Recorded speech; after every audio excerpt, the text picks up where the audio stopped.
নিরপরাধ এই মানুষটার সাথে 3টা বছর কাটিয়ে আসলাম। দেশটা স্বাধীন হয়েছে, কিন্তু এই মানুষটা এখনো মুক্ত বাতাসে বের হতে পারেনি। তার নামে যে মামলা, পুরাটা মিথ্যা, বানোয়াট আর হিংসার বশবর্তী হয়ে দেওয়া। কি কথা বলেন না কেন? আমাকে বানিয়ে বলছি। তার যে সাক্ষী আপনি দেখেন, একজন দেখেছে 6 মাইল দূর থেকে, আর এক সাক্ষী বলছে আমি 3 মাইল দূর থেকে, আর একজন বলছে আমি 1.5 মাইল দূর থেকে। আরে শয়তান, তোর চোখে কি পাওয়ার যে 6 মাইল দূর থেকে জিনিস দেখিস? মামলা যে দিয়েছে সে পালিয়েছে, মামলার যে আয়ু সে পালিয়েছে, প্রসিকিউটর পালিয়েছে, বিচারক পালিয়েছে, মামলার যিনি বাদী সে পালিয়েছে, কেউ নেই এখন। সাক্ষী যে সে পালিয়েছে। কেন ওই লোকটা ভেতরে থাকবে? আপনার বিবেক কাঁদে না? সারা বাংলাদেশের 18 কোটি মানুষের অন্তর কাঁদতেছে এই নিরপরাধ মানুষটার জন্য। হাসিনা যখন চলে গেছে, ওর কোনো চিহ্ন এ দেশে থাকবে না, কারণ ও ছিল অবৈধ, ওর রায়গুলো অবৈধ। এই কথা বলেন না কেন? ওর অবৈধ রায় এখনো যদি থাকে, তাহলে দেশ স্বাধীন হয়ে কি হইল? আগেই তো ভালো ছিল। এই জন্য আমরা চাই, কালকে ওনার রায় আছে, কোন হাইকোর্ট দেখাবেন না বাঙালিকে। যদি হাইকোর্ট দেখান যে উনি সাজাপ্রাপ্ত, এই জন্য ওনাকে ছাড়া হয় না, তাহলে তারেক জিয়া 9 বছরের সাজাপ্রাপ্ত। এখানে যারা আছে জিজ্ঞাসা করে দেখেন। আর তারেক জিয়ার বউ 3 বছরের সাজাপ্রাপ্ত। তারা যদি সাজাপ্রাপ্ত হওয়ার পরে আগস্টের 5 তারিখে তাদের মামলা ঢিসমিস হয়ে যায়, তারা যদি খালাস পায়, উনিও খালাস পাবে না? মানে লুৎফুজ্জামান বাবর আর উনি এক মামলা, একই ফাঁসির আসামি, একই জায়গায় থাকতো। বলেন, তারে 17 বছর পরে যদি এ সরকার আসার পরে ছেড়ে দেয়, তারেক জিয়ার বন্ধু গিয়াসউদ্দিন মামুনকে 17 বছর পরে যদি ছেড়ে দেওয়া যায়, একটা মজলুম মানুষ, মুরব্বী মানুষ, নিজের কাজ এখন নিজে করতে পারে না, টুইলে টুইলে বেড়ায়, আর এই মানুষটাকে সারা জীবন 14টা বছর থেকে জেলে রেখে দিলেন। জালেমদের নাই মায়া দেওয়া ছিল না? আপনাদের কি হয়েছে? আশা করছি আগামীকাল যেন ব্যত্যয় না ঘটে। যদি কিছু হয়, 3 কোটি মানুষকে জেলে নেওয়া লাগবে আমির জামাতের সাথে। হ্যাঁ, কথা বলেন না কেন? এটা রেকর্ড হচ্ছে এবং ছড়াচ্ছে, সবার মাধ্যমে জানাতে চাচ্ছি। এটা আমার একার কথা না, সারা বাংলাদেশের সবার মনের কথা এটা। হ্যাঁ, আপনার শত্রুতা থাকতে পারে, কিন্তু মন আপনারও কাঁদে। কথা বলেন না কেন? আমরা চাই আগামীতে আমাদেরকে আর হাইকোর্ট দেখাবেন না। বহু হাইকোর্ট আমরা দেখেছি। কি আমরা চাই আগামীকাল ওনাকে মুক্ত বাতাসে বের করে দিয়ে শেষ বয়সটা অন্তত তার পরিবারের কাছে থাকার ব্যবস্থা করে দিন। লোকটার যে মানবতার দরদ, ইসলামের প্রতি তার যে দরদ, আল্লাহর প্রতি তার যে তাওয়াক্কুল, আমি 3টা বছর দেখি। আল্লাহ রাব্বুল আলামিন তার গোলামের জীবনের ভালো কাজগুলো যেন মঞ্জুর করেন। অন্যায় যদি মানুষ হিসাবে কিছু করে থাকে, আল্লাহ যেন মাফ করে দেন। সরঞ্জিত বাবু কি বলেছিল? শয়তান যদি কাউকে ধরে ছেড়ে দেয়, বাঘে ধরলে ছাড়ে, হাসিনা ধরলে। এখানে উনি হাসিনার শিকার। এই দেশের আলেমরা হাসিনার শিকার ছিল। যারা তার পা ছাড়তে পারতো না, তারা ছিল ওনার চোখের শোল। তাদেরকে জীবনটা নষ্ট করে দিয়েছে এমন এমন মামলা দিয়ে। মাওলানা মামুনুল হকের নামে ধর্ষণ মামলা দিয়েছে, নাউজুবিল্লাহ। আল্লামা সাঈদীর শেষ মামলা ছিল ধর্ষণ মামলা। চিন্তা করতে পারে, আমার মতো একটা ভাঙ্গা ছেড়া হুজুর, এই যে আগস্টের 5 তারিখের পরে কত মানুষকে তো পিটিয়ে অনেকে মেরে ফেলেছে। ঝিনাইদহে একজনকে মেরে টাঙিয়ে রেখেছিল। এমনকি বাংলাদেশের বিভিন্ন জায়গায় বাড়ি ঘর ভাঙা হয়েছে। কি কথা বলেন এখানে? আপনার কি মনে হয়, এখন যদি কেউ আপনাকে বলে যে আমির হামজা এই আগস্টের 5 তারিখে এই 10 জন মেয়েকে ধর্ষণ করেছে, আপনি বিশ্বাস করবেন? বলেন বলেন। যে অমুকের বাড়িতেও আগুন লাগিয়েছে, বিশ্বাস করবেন? আমার মতো একটা ভাঙ্গা ছেড়া আমারে আপনি বিশ্বাস করেন না। আল্লামা সাঈদীর বিরুদ্ধে উনি মানুষের বাড়িতে আগুন দিয়েছে, ও ধর্ষণ করেছে, আপনি এটা বিশ্বাস করেন কি করে? যে মহিলাকে সাজিয়ে নিয়ে এসেছিল, ওই মহিলার অ্যাডভোকেট তাজুল ইসলাম জিজ্ঞাসা করছে, আল্লামা সাঈদী ধর্ষণ করেছে তোমাকে? বলছে জি হ্যাঁ। তোমার জন্ম তারিখ কত? 1975। ধর্ষণ করেছে কত সালে? 1971। অ্যাডভোকেট তাজুল ইসলাম ওই দিনই বলেছিল, মাননীয় আদালত পয়েন্টটা একটু লিখে রাখেন, এই মহিলার জন্ম ৭৫-এ, ধর্ষিতা হয়েছে ৭১-এ, ওইটা কি রুহের জগতে? ওই দিনে মামলা ঢিসমিস হয়ে যাওয়ার কথা না, কিন্তু হয়নি। ওই যে বিচারপতি কালা মানিক, যার বিসি উড়ে গেছে, ওই শয়তান বলেছিল আল্লামা সাঈদীকে আমি ফাঁসি দিতে পারলাম না, এটা আমার জীবনের বড় আফসোস। এখান থেকেই তো বোঝা যাচ্ছে এগুলো সব বানোয়াট, এদের এই ট্রাইব্যুনালও বানোয়াট, এই বিচার ব্যবস্থাও বানোয়াট, ওই জজও বানোয়াট, বিচারপতিও বানোয়াট, সাক্ষীও বানোয়াট। নাই তো ৭৫-এ জন্ম, ৭১-এ ধর্ষিতা হয়, কিসের কি? আরে ভাই অন্যটা বাদ দিলাম, আমি তো আমার নিজেরটা তো জানি। আমারে দিয়েছিল আনসারুল্লাহ বাংলা টিমের প্রধান সারা বাংলাদেশে, অথচ ছাতা যে কি আমি জানি না। আল্লাহু বিকাওমিন ইউহিব্বুহুম ওয়া ইউহিব্বুনা আযিল্লাতিন আলাল মুমিনিনা আ'ইজ্জাতিন আলাল কাফিরিন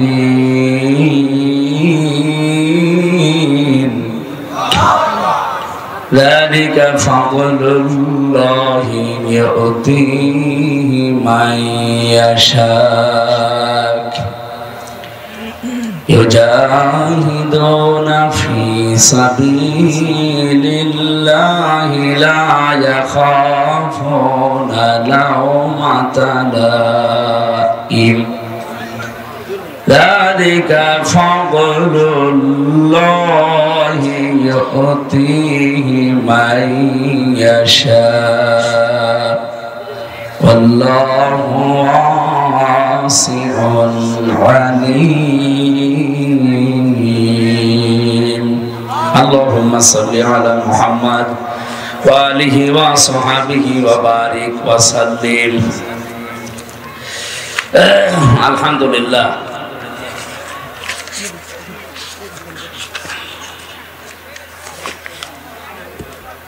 বাংলাদেশের ঐতিহ্যবাহী জেলা জয়পুরহাট সদর থানার অন্তর্গত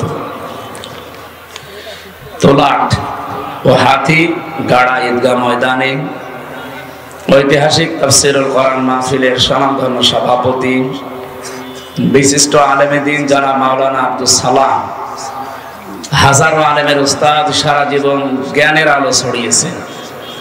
হায়াতে তাজ্জেবা সিহাতে কুল্লিয়া কামনা করছে, আল্লাহ যেন দান করেন। সহ সভাপতি সোফার হাতিগাড়া দাখিল মাদ্রাসার মাওলানা হাবিবুর রহমান, আতালাল্লাহু উমরাহু ওয়া বারাকাল্লাহু ফি হায়াতি, বলেন আমিন। প্রধান অতিথি বাংলাদেশ জামাত ইসলামী জয়পুরহাট জেলা শাখার শ্রদ্ধাভাজন জেলা আমির, বিশিষ্ট রাজনীতিবিদ, সমাজসেবক ডক্টর ফজলুর রহমান সাঈদ, আতালাল্লাহু উমরাহু ওয়া বারাকাল্লাহু ফি হায়াতি। এ মাহফিলের এতক্ষণ যিনি কথা বললেন চুয়াডাঙ্গা থেকে আগত মুফাসসিরে কোরআন মাওলানা আবু বকর সিদ্দিক, মাওলানা আনোয়ার হোসাইন, মাওলানা সানোয়ার হোসাইন সাইফি, বিশেষ অতিথিবৃন্দ, অনেকগুলো মানুষের নাম দিয়েছেন আপনারা, বিশেষ করে অ্যাডভোকেট মামুনুর রশিদ, সহকারী সেক্রেটারি বাংলাদেশ জামাত ইসলামী জয়পুরহাট জেলা শাখা, মাওলানা ইমরান হোসেন, জনাব মোহাম্মদ বেলাল মোল্লা, জনাব আরমান আলী, মাওলানা মুস্তাফিজুর রহমান, জনাব মাওলানা নোবাইনুর রহমান, জনাব সাইফুল ইসলাম আনোয়ার হোসেন সহ নাম না জানা অন্যান্য উলামা ইকরাম এই মাহফিলে উপস্থিত হচ্ছেন। কিছুক্ষণের ভেতরে আপনাদের নওগাঁ জেলার সম্মানিত এসপি, এটা জয়পুরহাট জেলা, শ্রদ্ধাভাজন ব্যক্তিত্ব, কারণ একটা জেলা চালায় ডিসি আর এসপি, ওরা জেলাকে যিনি কন্ট্রোল করেন প্রশাসনিক ভাবে, তিনাদের ভেতরে অন্যতম একজন জনাব আব্দুল ওয়াহাব এসপি জয়পুরহাট জেলা। হায়াতে তাজ্জেবা সিহাতে কুল্লিয়া কামনা করছে, আল্লাহ যেন দান করেন, বলেন আমিন। মাহফিলে উপস্থিত হচ্ছেন আপনাদের এই সদর থানার সম্মানিত অফিসার ইনচার্জ জনাব নুরে আলম ওসি সাহেব। এলাকার কৃতি সন্তানের জন্য দোয়া করছি, যিনি এমবিবিএস ডাক্তার, জনাব ডাক্তার ইশতিয়াক হোসাইন, মঞ্চে বসা ওলামায়ে কেরাম। এই আপনারা যদি কথা বলবেন আমরা তুলে দিলেন কেন? হ্যাঁ, সবাই মিলে কথা শুরু করুন। কথা বলা যাবে না ভাই, যেভাবে যে থাকে থাক, যার যেভাবে ভালো লাগে লাগুক। কত শুয়ে পড়ে ভালো লাগে শুয়ে পড়ে, কত জায়গা আছে না শুয়ে পড়ে। মঞ্চে বসা ওলামায়ে কেরাম, সামনে বসা মুসলমান ভাইরা, পর্দার আড়ালের সম্মানিতা মা এবং বোনেরা, প্রশাসনের ভাইরা যারা এসেছে, যদি চেয়ার থাকে পাঁটি থাকে ওনাদের একটু বসতে দেন। সম্মানিত মানুষদের সম্মান করা লাগে। নবীজি হযরতে ওমর ফারুক রাদিয়াল্লাহু তাআলা আনহু, যার নাম শুনলে ওই জামানায় মানুষ ভয় পেত। এই লোকটা যখন কাফের ছিল, আল্লাহর নবীকে হত্যার জন্য এসেছিল, অথচ নবীজি যে চাদর দিয়ে বললেন বসো। এখানে সম্মানিত মানুষ যারা, সে যে অবস্থারই হোক, প্রশাসনের ভেতরে এখনো পর্যন্ত অনেকের উপরে মানুষের রাগ আছে। এটা স্বাভাবিক, কারণ ওরা যেভাবে লাঠিয়াল বাহিনী হিসাবে ব্যবহার হয়েছে, আগামীতে প্রশাসন যেন কারো লাঠিয়াল বাহিনী হিসাবে ব্যবহার না হয়। আমার মনে হয় এদের বিভাগটা আলাদা করে দেওয়া দরকার। কোন নেতা গোতার কথা ওদের শোনার দরকার নেই, ওরা শুনবে জনগণের কথা, দেশের কথা। কিন্তু এই উল্টাপাল্টা মহিলা যা করে গেছে, এখন শোধ তুলতে হচ্ছে ওনাদের জীবনের উপরে। আমার কুষ্টিয়ার বাড়ির নিচতলায় আর 3 তলায় ভাড়া থাকতো প্রশাসনের 2 জন। এই 5 তারিখের পর থেকে যে কোথায় পালিয়েছে ও আল্লাহ জানে আর তারা জানে, কারণ তারা এই কাজগুলো করেছিল, আমরা নিজেরা দেখেছি। এরা কাজ ঠিক করে। আমার সামনে কুষ্টিয়ায় 16 জন মানুষকে মেরে ফেলেছে, আমার সামনে। এগুলো আপনারা না করলেও পারতেন। যাক, যেভাবেই করেছিলেন, এখন তো স্বাভাবিক হতে আপনাদেরও সময় লাগবে। আপনারা জানেন আজকেই প্রায় 42 জন ডিসি এসপি বাংলাদেশের বিভিন্ন জেলায়, যারা এই 3 নির্বাচনে বৈধ অবৈধ ভাবে হাসিনাকে টিকিয়ে রেখেছিল, নির্বাচনের সময় ডক্টর মোহাম্মদ ইউনূস সব এখন পাল্টিয়ে ফেলছে, অবসরে দিয়ে দিচ্ছে। তোরা চাকরিতে থাকা দরকার। বলছে না, আমি তো এখনো বয়স, বলে বয়স লাগবে না। চাচা এরশাদকে যেমন বলেছিল নির্বাচনের আগে যে আপনি অসুস্থ, বলছে কই আমি তো ভালো মানুষ। আরে না, আপনি অসুস্থ। জোর করে ওনাদেরকে তাই করা হচ্ছে, কারণ ওনারা এরকম কিছু করেছে। হাসিনা একা একা কিছুই করতে পারতো না যদি এই প্রেতাত্মাগুলো তাকে সাহায্য না করত। গত 3 দিন আগে দেখেননি একটা ভিডিও ছেড়েছে হাসিনা ওখান থেকে, যে দোষ শুধু আমারই একা, আর কেউ কিছু করেনি। আমার ছোট বোন যে ৭৬,০০০ কোটি টাকা মেরে খেলো, সেখানে কিছু বলেন না। সবই দোষ আমার, আমার বোনের তো কেউ কিছু বলে না, তারও তো দোষ আছে। কি আপনাদের এটা কোন জেলা বিভাগ? এই বিভাগে আর একটা জেলা আছে, পাবনা। পাবনা এই বিভাগে না? ওখানে রূপপুর পারমাণবিক কেন্দ্র। এই জায়গা থেকে হাসিনার এই বোন একটা প্রকল্প থেকে ৭৬,০০০ কোটি টাকা চুরি করেছে। একটা যদি এই হয়, আর বাংলাদেশে আরো কত বলেন তো কি করেছে আপনি চিন্তা করতে পারেন? প্রতি বছরে বছরে তো এমনি ৪২,০০০ কোটি টাকা পাচার হতো। আর এক জায়গা থেকে যদি এই হয়, ইসলামপন্থী মানুষেরা এই দেশে একটা ব্যাংক দাঁড় করিয়েছিল, এই নিকৃষ্ট মানুষগুলো সেখান থেকেও ৭৫,০০০ কোটি টাকা চুরি করেছে। হাত দেবেন কোন জায়গায়? যেটা ভালো মনে করতাম দরবেশ, ওটা ৩৬,০০০ কোটি টাকা ছিল। দরবেশ যদি এই হয়, তাহলে শয়তান গুলো কি করেছে? আর এক একজনের মন্ত্রীর বাড়ি হচ্ছে ৬২০টা। ভূমি মন্ত্রী ছিল একজন, বাড়ি কয়টা? ৬২০টা বাড়ি বানিয়েছে। কারেন্ট চলে গেল নাকি? আপনাদের নিশ্চয় থাকেন, ওনারা বিদ্যুৎ ঠিক করে দেবে।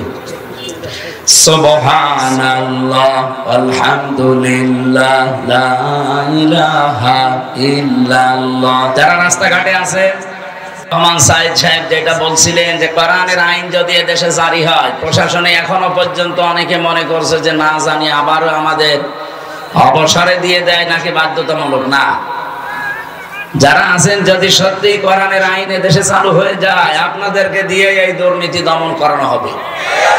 খালি আইন থাকবে কোরআনের। কিসের? এখন যেহেতু চলছে ডক্টর কামালের তৈরি করা সংবিধান, এটা দিয়ে যে কিছু হয় না এই 54 বছর আমরা প্রমাণ পেয়ে গেছি। এই সংবিধান মেনে বাংলাদেশে যা হচ্ছে এই 54 বছরে দেখেন, চোর জেলে যায়, ডাকাত হয়, ডাকাত জেলে যায়, খুনি হয়, গাঁজাখোরকে জেলে দেয় পুলিশে, ও ভেতরে যে গাঁজার গাছ লাগায়। আমি নিজে পেয়েছি, আমি যে জেলে ছিলাম 3টা বছর, আমার নিজ তলায় একজন ছিল আসামি, এই যে এই বয়সে গাঁজাখোর, ও ভেতরে বোতলের মুখ কেটে মাটি দিয়ে ওর ভেতরে টব বানিয়ে গাঁজার গাছ লাগিয়েছে। জেলার তো হিন্দু মানুষ দেবদুলাল এসে বলছে, এই বেটা তুই গাঁজার গাছ এই বীজ পেলি কোথায়? বলছে, স্যার আমি ওই যে মামলার হাজিরা দিতে গিয়েছিলাম কোর্টে, আর আমারও তো অনেক বন্ধু বান্ধব আছে, তারা আসার সময় 1 পোটলা গাঁজা দিয়েছিল বীজ, ওইটা আমি এই মুখের ভেতরে রেখে দিয়েছিলাম, এরপরে আমার মেশিনে ধরতে পারে না, ওইটা নিয়ে এসে লাগিয়েছি আজ 2 মাস আগে। আপনি দেখেন গাঁজার গাছ কত বড় বড় হয়েছে। জেলারে বলছে শয়তান, ধরে পুলিশ গাঁজা খাওয়ার কারণে ধরে জেলে দিল, আর তুই এর ভেতরে এসে গাঁজার গাছ লাগালি, তোরে তো এখন স্বর্গে দেওয়া লাগবে। ডক্টর কামালের তৈরি করা সংবিধান দিয়ে গাঁজাখোর ভালো হবে না, আরো গাঁজার গাছ লাগাবে। এই কথা বলেন না কেন? সত্যি যদি দেশে সব মুক্ত করতে চান এইটা লাগবে। এখানে আল্লাহ 73টা ধারা দিয়েছেন সূরা ফুরকানের ভেতরে। যদি এই ধারাগুলো বাংলাদেশের সংবিধানের সংযোজন করা হয় 17 বার, কি বারবার ঝামেলা হলে তো সমস্যা। 17 বার এই বাংলাদেশের সংবিধান কাটা ছেঁড়া হয়েছে, পরিবর্ধন হয়েছে শান্তি পাওয়ার জন্য। পেয়েছি আমরা? বলেন বলেন।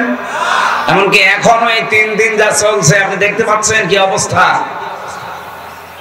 ভালো মানুষ পিটিয়ে জবাই করছে, এরপরে জিনিসপত্র যা আছে নিয়ে নিচ্ছে। মানুষের বিবেক আজ কোথায় গিয়ে দাঁড়িয়েছে।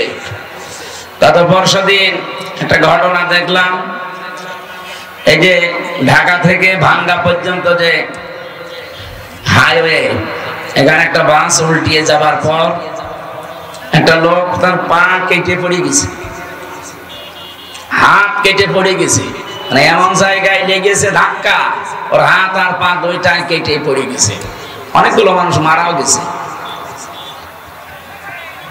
যারা সাহায্য করার জন্য ডাক দিচ্ছে, কিছু মানুষ এগিয়ে গেছে, যাওয়ার পরে ওর যেহেতু হাত নেই পা নেই, আর ও তো চিৎকার করছে, রক্ত ফিনকি দিয়ে বের হচ্ছে।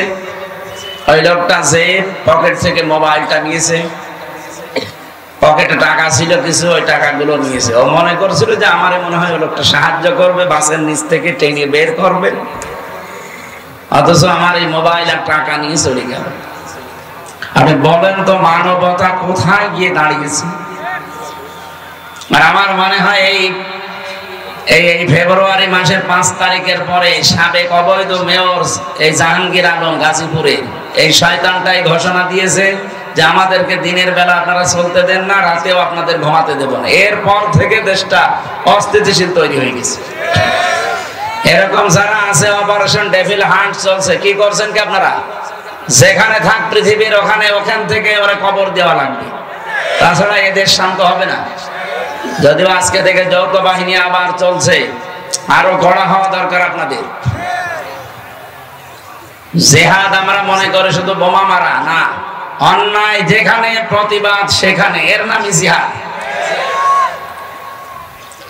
এজন্য প্রশাসনের ভাইরা যারা এসেছেন, আপনাদের অনেকের মন খারাপ থাকে এখনো যে না এত কিছু করি। হ্যাঁ, ওদের কষ্ট আছে ভাই, 24 ঘন্টা ওদের ডিউটি পালন করা লাগে। কারণ আমার নিজের দোলা ভাই, আমার বাবাও তো ছিল, উনি আর চাকরি করে না, তো দোলা ভাই তো এখনো আছে। ওদের যে কাজ আমি দেখি, ওদের 7 ঘন্টা 8 ঘন্টা ডিউটি বলে কিছু নেই, ওদের 24 ঘন্টায় ডিউটি। প্রশাসনে যারা আছে এদের ডিউটি কয় ঘন্টা? 24 ঘন্টায়। টয়লেটে বসে আছে, যদি মাসিতে পড়ে ও অর্ধেক করে দৌড় দেওয়া। এমন একটা দায়িত্ব। এই জন্য প্রশাসনে যারা আছেন যে বিভাগেই হোক, যদি বিডিআর বলেন, আর্মি বলেন, পুলিশ বলেন, যে বাহিনীতে আপনারা আছেন, শুধু চাকরি মনে করবেন না, এটা একটা ইবাদত। কারণ দুই প্রকার চোখকে আল্লাহ জাহান্নামের আগুনে দেবে না। এক প্রকার যারা আল্লাহর ভয় কাঁদে, দুই প্রকার যারা মানবতার জন্য রাত জেগে পাহারা দেয়। আজকে ওরা থানায় বসে থাকলে এতগুলো মানুষ আপনারা এক জায়গায়, যদি একটা অঘটন ঘটে যায়, কন্ট্রোল করার জন্য প্রশাসন এসেছে। ধন্যবাদ জানাচ্ছি তাদেরকে। দল মত নির্বিশেষে, বিশেষ করে আয়োজনে যারা সম্পৃক্ত, এলাকার মানুষকে নিয়ে বিশাল কোরআনের অনুষ্ঠানে যারা আঞ্জাম দিলেন, সবাই আল্লাহর দরবারে শুকরিয়া আদায় করে, নাকি ভগবানের কাছে? হ্যাঁ, আল্লাহর দরবারে বলেন আলহামদুলিল্লাহ। খালাকাল ইনসান আল্লামাহুল বায়ান। আল্লাহ বলেন আমি মানুষ বানিয়েছি আর মানুষের কথা বলা আমি শিখিয়েছি। যদিও আমাদের কথা এই 15.5 বছরে অদৃশ্যভাবে প্রায় বন্ধই করে রেখেছিল। বাক শক্তি দিয়েছেন কে? অথচ আল্লাহর এই বান্দাদের কণ্ঠনালী চেপে ধরেছিল এক প্রকার শক্তি। সেই শক্তিকে আল্লাহ সমূলে ধ্বংস করে দিয়েছে। জালেমদের শিকড় কাটা হয়ে গেছে। কেটেছে কে? না না, আলেম। এখানে যারা আলেম আছে জিজ্ঞাসা করেন কতিয়া, এটা মসুর, এর ফাইল বা কর্তা জানা নেই। জালেমদের এই বাড়ি ঘর ভাঙলো কে, ওদের ক্ষমতা থেকে নামাইলো কে, কেউ জানে না। ছাত্র জনতা একটা উসিলা, কে করেছে কেউ জানে না।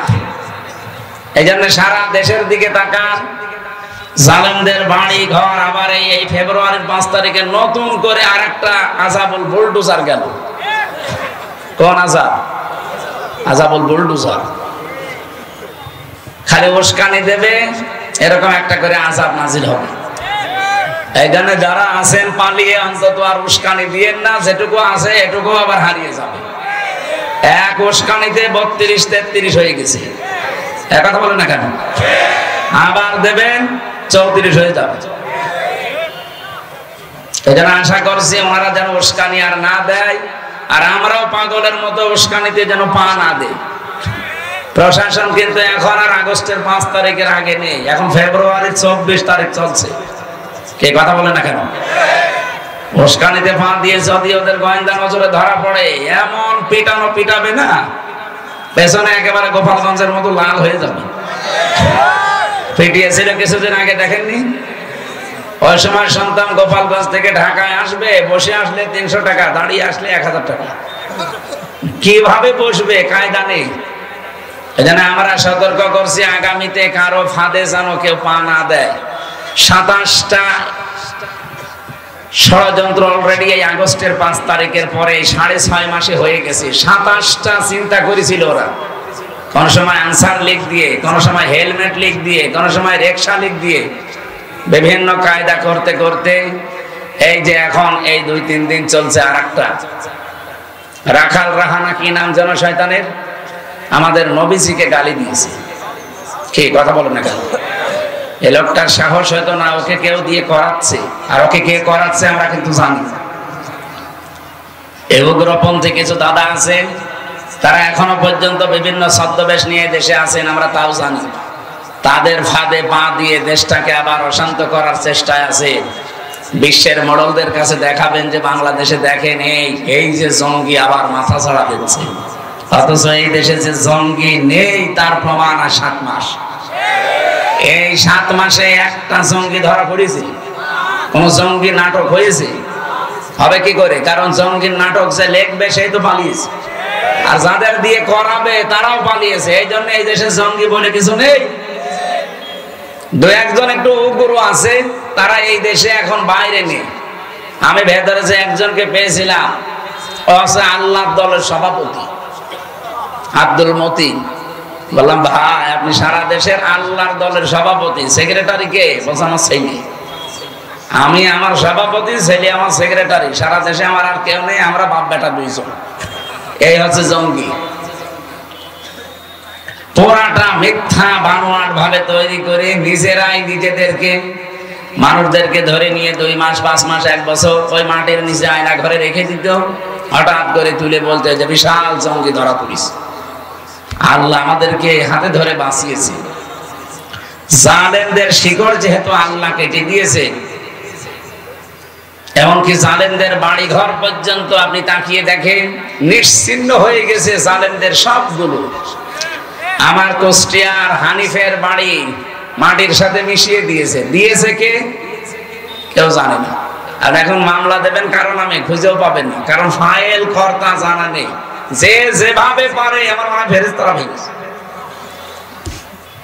বাগানে কারিমে রব্বুল আলামিন জানিয়েছেন ফাতিলকা বুয়ুতুহুম খাওফিয়াতাম বিমা যালামু ইন্না ফি যালিকা লাআয়াতাল লিকাওমিন ইয়ালামুন। সূরা নমলের 52 নম্বর আয়াতে আছে, আল্লাহ বলেন এই সেই ঘরগুলো, ফাতিলকা বুয়ুতুহুম, বাইতুন দেননি বুয়ুত বহু বচন, আবার জমির দিয়েছেন হিম। আল্লাহ বলেন এই সেই ঘরগুলো পড়ে আছে কেন জানেন? খাওফিয়াতান, আজকে জনশূন্য ওজার গৃহ হয়ে গেছে, পরিত্যক্ত হয়ে পড়ে আছে বিমা যালামু, এদের জুলুমের কারণে। কি বুঝলেন এই আয়াত থেকে? জালেমদের এত বড় শিকড় আপনি চিন্তা আনতে পারবেন না। আমি রিমান্ডে টের পেয়েছিলাম যে ওদের শিকড় কত নিচে এই দেশে। ইউনিয়নের দারোয়ান থেকে শুরু করে একেবারে সংসদ পর্যন্ত থরে থরে সব সাজানো ছিল। এখনো আছে জালেমদের ওই দোষরগুলো এখনো আছে। এই জন্যই তো ইউনূস পাল্টাচ্ছে, বাধ্যতামূলক বলছে তো অসুস্থ চলিদা। আসলে এগুলো অসুস্থ মানসিক ভাবে। ওদের শিকড় এত নিচে ছিল, তারপরও যদি কেটে ফেলে, আগামীতে অনেকেই চিন্তা ভাবনায় আছেন আগে সিআর পাই কি করবে না। সিআর পেয়ে যদি সত্যি ওদের মতো আচরণ করেন, হয়ন উত্তম উদনা অজালনা জাহান্নামা লিল কাফিরিনা হাসীরা।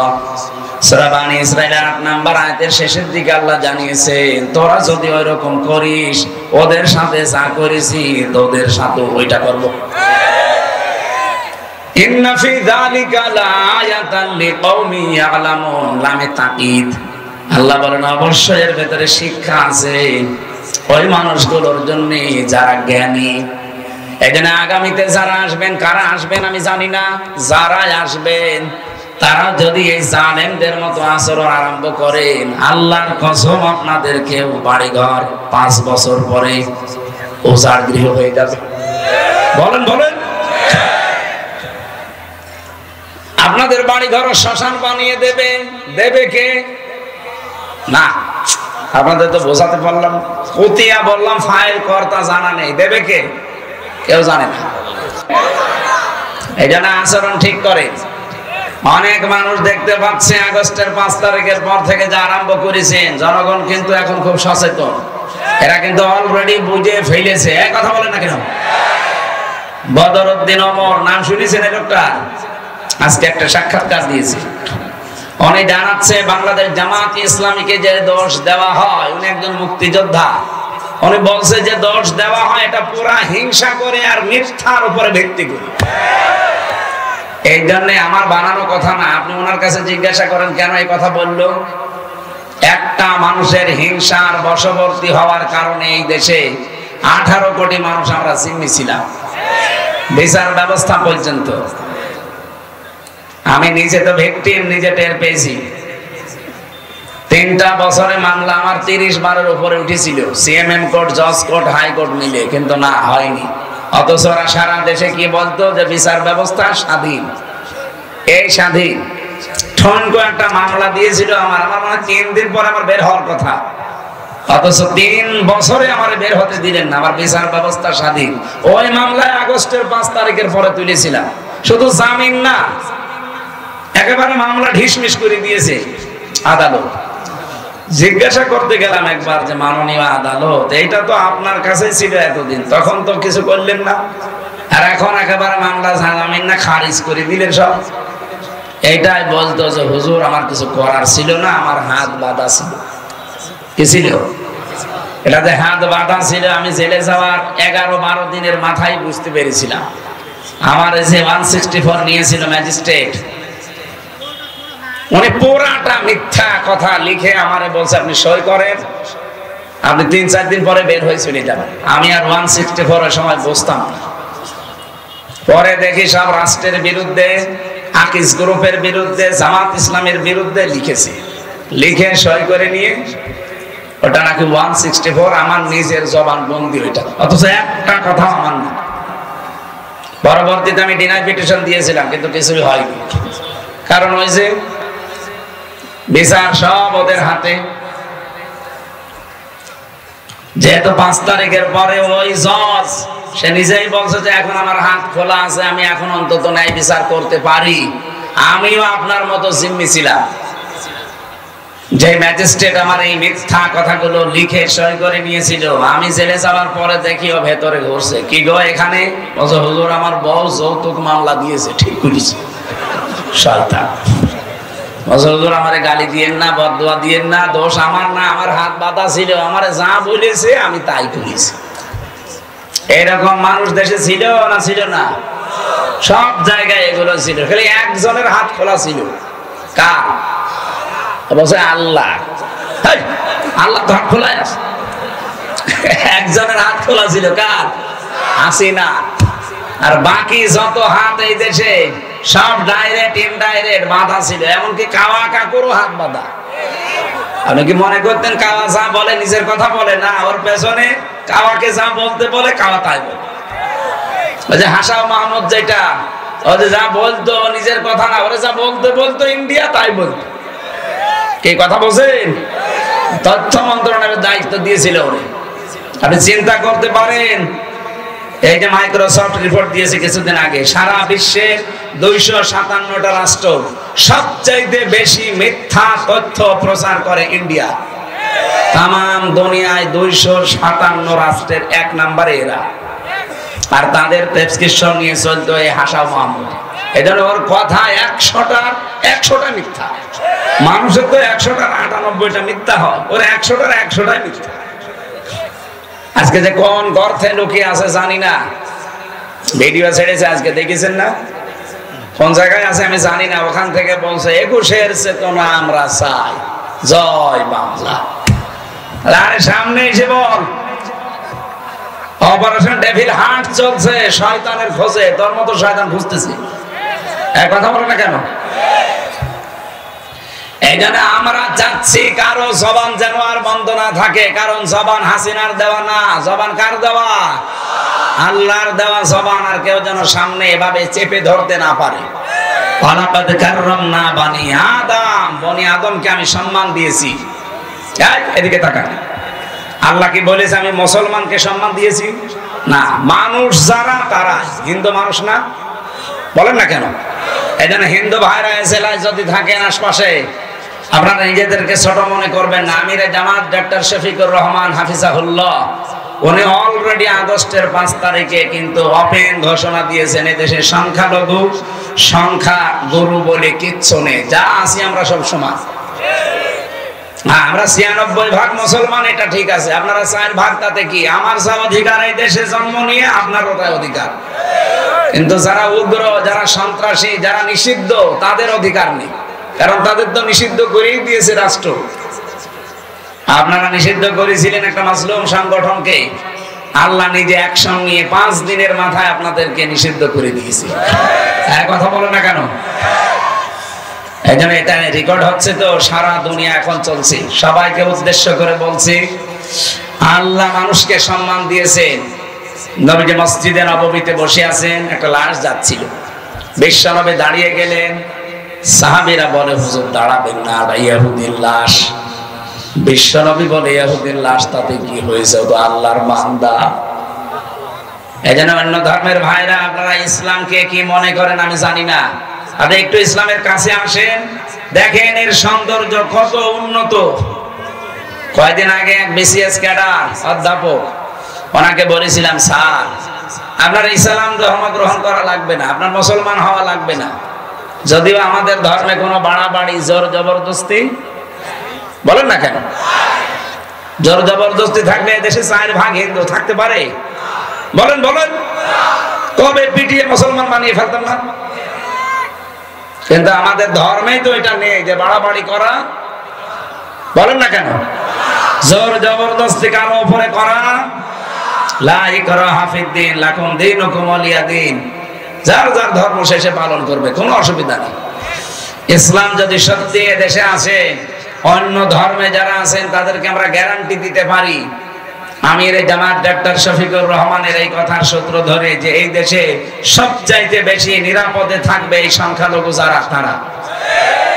যদিও আমরা সংখ্যালঘু তাদেরকে বলি না, সবাই আমরা সমান।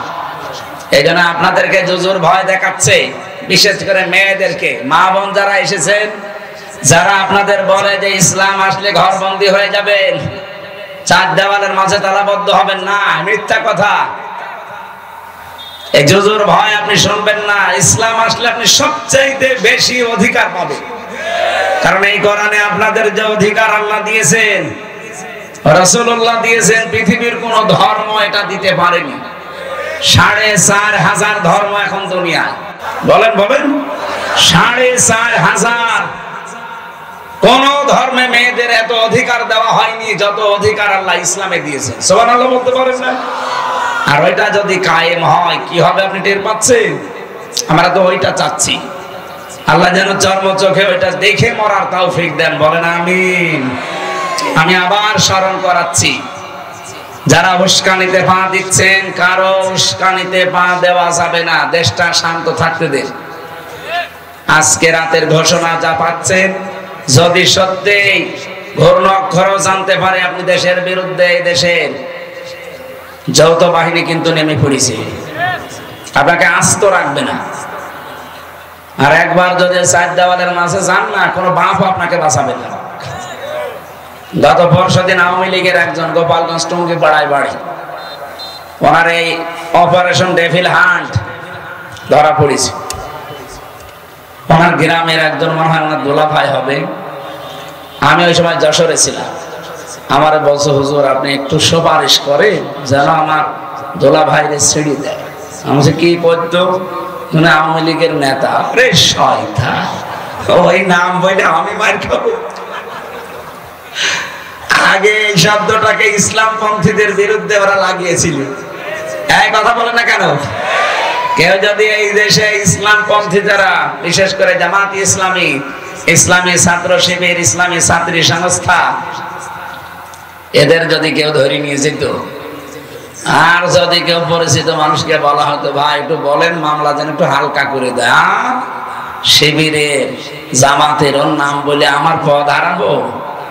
আমার নিজের আপন চাচা চেয়ারম্যান, আমার দাদা চাচা মিলে আওয়ামী লীগের চেয়ারম্যান প্রায় 21 বছরের বেশি। একজন পটল তুলেছে আর একজন এই যে পালিয়েছে। আমি জেলে থাকাকালীন বাবা একবার বলেছিল যে তো নিজের, তো একটু তোর ওই হানিফ সাহেবকে বল যেন মামলাটা হালকা করে দেয়, কারণ সবই তো তারা চালাচ্ছে। বলছে না ভাই আমি আমার পদ হারাবো, আমি এখানকার সভাপতি সেক্রেটারি। চিন্তা করে দেখেছেন নিজের আপনজন কি অবস্থায় ছিল, অথচ নিজেও জানতো যে একটা নিরীহ মানুষ, এর কোনো দোষ নেই, যে মামলা দিয়েছে পুরাটা মিথ্যা। মিথ্যার বিপক্ষে দাঁড়ানোর মতো কায়দা ছিল না 15.5 বছর। এখন ঠিক আল্লাহ এটা উল্টিয়ে ওদের বিপক্ষে কাজে লাগিয়েছে। এই জন্য এমন কোন কাজ করবেন না যে চেয়ার হারিয়ে গেলে ওইটা আবার আপনার উপরে পড়ে। কি কথা বুঝতেছেন? এই জন্য দল মত নির্বিশেষে দেশে আমরা সবাই মানুষ, ধর্ম আমাদের আলাদা থাকতে পারে, আমরা কি আরো জোরে বলেন? মানুষকে আল্লাহ সবচাইতে বেশি কি দিয়েছেন? সম্মান। ওয়ালাকাদ কাররামনা বানি আদম, বনি আদমকে আমি সবচাইতে বেশি সম্মান দিয়েছি। সুতরাং এই সম্মানিত মানুষদের সম্মান নিয়ে যারা এই 15.5 বছর সেনিমিনি খেলেছেন, সামনে আর কাউকে এটা খেলতে দেওয়া হবে না। বলেন বলেন। আল্লাহ সেরকম একটা দেশ যেন সামনে আমাদের উপহার দেন, আর দেবেন। এই কারণে আজকের তেলাওয়াত কিন্তু আয়াতে এই কথাগুলো আছে, খুব ভালো করে মনোযোগ সহকারে শুনবেন। সূরা মায়েদা 54 নম্বর আয়াত। কথা বুঝতেছেন? আল্লাহ রাব্বুল আলামিন বলেন ইয়া আইয়ুহাল্লাযীনা আমানু, ওহে যারা ঈমানের দাবি করো, মাইয়ারতাদ্দা মিনকুম আন দীনিহি, তোমাদের ভেতরে কোন ব্যক্তি, কোন দল, কোন গোষ্ঠী কেউ যদি আল্লাহর দ্বীন থেকে মুখ ফিরিয়ে নেয়, এখানে ইরতিদাদ শব্দের বাংলা অর্থ ফিরে যাওয়া। ইরতিদাদ শব্দের বাংলা অর্থ হচ্ছে ফিরে যাওয়া, হক থেকে বাতিলের দিকে। যারা আল্লাহর দ্বীন থেকে ফিরে বদ্দীনের দিকে ফিরে যায়, ফাসাউফা ইয়াতিল্লাহ, আল্লাহ বলেন আমি নিজে অতি শীঘ্রই বিকওমিন, এমন একটা জাতি, এমন একটা দল তাদের উপরে আনয়ন করব, ইউহিব্বুহুম, আমি নিজে তাদেরকে ভালোবাসবো, ওয়া ইউহিব্বুনাহু, এবং তারাও আমাকে ভালোবাসবে। আয়াতটা আমি বাংলাদেশের সাথে মিলিয়ে অনেক মিল পেয়েছি। আপনি দেখেন তো আয়াতের পরবর্তীতে 3টা গুণ দেওয়া আছে। যদি দেখেন এই বাংলাদেশে যত দল এখন প্রায় 72টা, কারো সাথে কোরআনে বর্ণিত এই 3টা গুণ মিলে যায়, আপনি বুঝবেন আল্লাহ তাদেরকে নির্বাচিত করেছেন সামনে অনুমাক্কিনা লাহুম ফিল আরদ, জমিনের শাসন ক্ষমতা দেওয়ার জন্য। নাকি আমি এগুলো সব বানাচ্ছি? বলেন। যতগুলো তাফসীর আমি আয়াতের সাথে মিলিয়ে পড়েছি, বাংলাদেশের সাথে মিলালাম এই কারণে আমি দেখতে পাচ্ছি যে এ মিলে যাচ্ছে এই 72টা দলের ভেতরে একটা দলের সাথে। আল্লাহ কি বলেছিলেন? যদি কেউ আমার দ্বীন থেকে মুখ ফিরিয়ে নেয়, আমি আল্লাহর প্রথম কাজ হবে ফাসাউফা ইয়াতিল্লাহ। এখানে আলেম আছে, দাখিল মাদ্রাসা, আলিম মাদ্রাসা, যারা সোফার সহ সোফার বসে আছেন, দেখেন তো সাউফা শব্দটা আল্লাহ এখানে আনয়ন করলেন। সিন, সাউফা, কদ, লাম, আরবি গ্রামার যারা পড়ায়, এখানে 13টা আছে। কোন সেন্টেন্সের আগে যদি একটা আসে, বাংলা অর্থ দাঁড়ায় খুব তাড়াতাড়ি। আল্লাহ বলছেন অতি শীঘ্রই, খুব তাড়াতাড়ি, ইয়াতিল্লাহ, আমি আল্লাহ নিজে। এখানে ফাইল কর্তাকে আল্লাহ নিজে, আমি নিজে খুব তাড়াতাড়ি বিকওমিন, এমন একটা দলকে তোমাদের উপরে আমি নিয়ে আসবো, ইউহিব্বুহুম, যাদেরকে আমি আল্লাহ নিজে ভালোবাসি। সুবহানাল্লাহ বলতে পারেন না? ওয়া ইউহিব্বুনাহু, এবং তারাও আমাকে সবচেয়ে বেশি ভালোবাসে। আগস্টের 5 তারিখের পরে আমরা বহু মানুষকে দেখতে পাচ্ছি, এর আগেও দেখেছি, এর পরে বেশিরভাগ দেখছি অনেকে দ্বীন থেকে, ইসলাম থেকে সরাসরি মুখ ফিরিয়ে নিচ্ছে। কথা কি বুঝে বললেন নাকি আন্দাজে বললেন? আপনি কি দেখতে পাচ্ছেন বাংলাদেশে অনেকে ইসলাম থেকে, দ্বীন থেকে মুখ ফিরিয়ে নিচ্ছে? তারা গালি দেয় জামাত ইসলামীকে। আরে ভাই, জামাত ইসলামী কি? সেটা দল। আপনি তারে গালি দেন কোন কারণে? আপনি তো সরাসরি আল্লাহকে, রসুলকে, ইসলামকে গালি দিতে পারছেন না, ওইটা এখন বলছেন ওর উপর। জামাত ইসলাম হোক, চরমনাই হোক, আটরশি হোক, ইসলাম পন্থী যারা এই দেশে, বলেন তো এই মানুষগুলো কি তার বাবার কথা আপনাকে বলে? চরমনার পীর কোনদিন বলেছে যে আমার বাবা ছাড়া কেউ জান্নাতে যেতে পারবেন না? তিনি এই কথা বলে যে কোরআন হাদিস ছাড়া কেউ জান্নাতে যেতে পারবেন না। জামাত ইসলামের কোন নেতা বলেছে যে আমার বাবাকে না মানলে জান্নাত পাবেন না? তাদের কথা এই যে কোরআন হাদিস না মানলে আপনি জান্নাত পাবেন না। কি বলেন? বলেন। আল্লামা সাইয়্যিদ আবুল আলা মাওদুদী রাহমাতুল্লাহ আলাইহি, আল্লাহ রাব্বুল আলামিন জান্নাতের সর্বোচ্চ মাকাম তাকে দান করুন। আল্লাহর এই গোলাম বলেছিল, আমি ইসলাম মানতে গিয়ে দেখি নাই কোন বাবা কি বলেছে, কোন দাদা কি করেছে, কোন নেতা কি বলেছে, না, আমি দেখেছি আল্লাহ কি বলেছে আর রাসূল কি করেছে। ইসলাম পন্থী যারা এই দেশে, সবার এই এক কথা, এই কথা বলে না কেন? সবার এই এক কথা, এর বাইরে যদি কারো কথা থাকে তারে মানা যাবে না। কথা বুঝতেছেন আপনারা? আমি নাম ধরেই বলছি, এটা রেকর্ড হচ্ছে এই কারণে। চাঁপাইনবাবগঞ্জের বিএনপির একজন এমপি, সাবেক এমপি না, এটা অবৈধ এমপি, কারণ এই 15 বছরে যারা এমপি হয়েছে সবগুলো অবৈধ। এদেরকে এমপি বলা জায়েজ নেই, এদের মন্ত্রী বলা জায়েজ নেই, কারণ এরা তো আমরা ওদের ভোট নেই, এরা জোর করে হয়ে গেছে। এই কথা বলেন না কেন? এদেরকে আমরা ভোট দিতে পেরেছি। আমার 33 বছর বয়স, 18 বছর থেকে ভোট দিতে আরম্ভ করলে আমি 3 বার ভোট দিতে পারি, একবারও পারি নাই। তার মানে ভোট দেশে হয়নি এই তিনবারে। এজন্য সাবেক এমপি সাবেক মন্ত্রী এই তিনবারের যারা তারা লিখবেন না, এতটুকু লিখবেন সাবেক চোর, না যদি আরেকটু বেশি লিখতে চান সাবেক ডাকাত। এর চাইতে বেশি কিছু লেখা আপনার জন্য জায়েজ নেই। এমনকি 15.5 বছরের রাষ্ট্রের যে ভাতা নিয়েছেন সব ফেরত দেওয়া লাগবে। এক কথা বলেন না কেন? এখানেও যিনি দায়িত্বে ছিলেন, এই যে হাসিনাকে হযরত বলে ডাকতো, কি জানো না, আল্লাহর ওলি, কোথায় আছে? পালিয়েছে। কি আশ্চর্য সামসামি দেখেন তো, সংসদে দাঁড়িয়ে এরকম একটা নিকৃষ্ট মানুষকে বলতো হযরত হাসিনা। কয়টা রাষ্ট্র আছে বললাম? 257। বলেন বলেন, আরো জোরে বলেন। এটা আন্তর্জাতিক রিপোর্ট বের হয়েছে, আমি কিন্তু আন্দাজে বলছি না, সব আমার পড়া আর দেখা। আন্তর্জাতিক রিপোর্টে 10 জন মানুষের নাম এসেছে তামাম দুনিয়ায় যে তারা সবচাইতে বেশি নিকৃষ্ট এই জমিনের উপরে। তার 1 নম্বরে হাসিনা, 2 নম্বরে বাশার আল আসাদ, 3 নম্বরে নেতানিয়াহু। এটা সব আমি বানাচ্ছি এখন নতুন করে, না বলেন কেন? তামাম দুনিয়ায় এদের নামগুলো 1, 2, 3, আর 1 নম্বরে আসবে আল্লাহর ওলির নাম চলে গেছে। কি নিকৃষ্ট মানুষ হলে তামাম দুনিয়ার ভেতরে এখন 1 নম্বরে তার নাম আছে। আর এটা বানিয়েছে তো খ্রিস্টানরা, আমরা মুসলমানরা বানাইনি।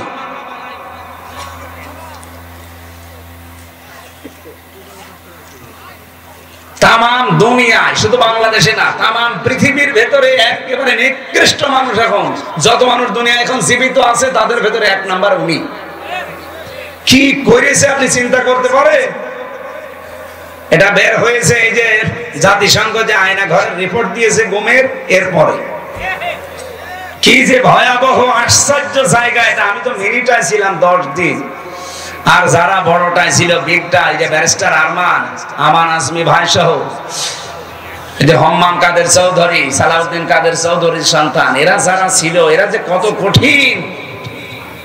আমি দেখেছিলাম এরকম চেয়ারে বসিয়ে দেয়, আমার আগে একজনকে নিয়েছে চেয়ারে বসিয়ে হাতের সাথে পায়ের সাথে ক্লিপ লাগিয়ে দেয়, এই গলার সাথে একটা লাগিয়ে দেয় বেড়ি, ওদের একটা কি ফিতা আছে, এটা লাগিয়ে দিলে আপনার নড়তে পারবেন না।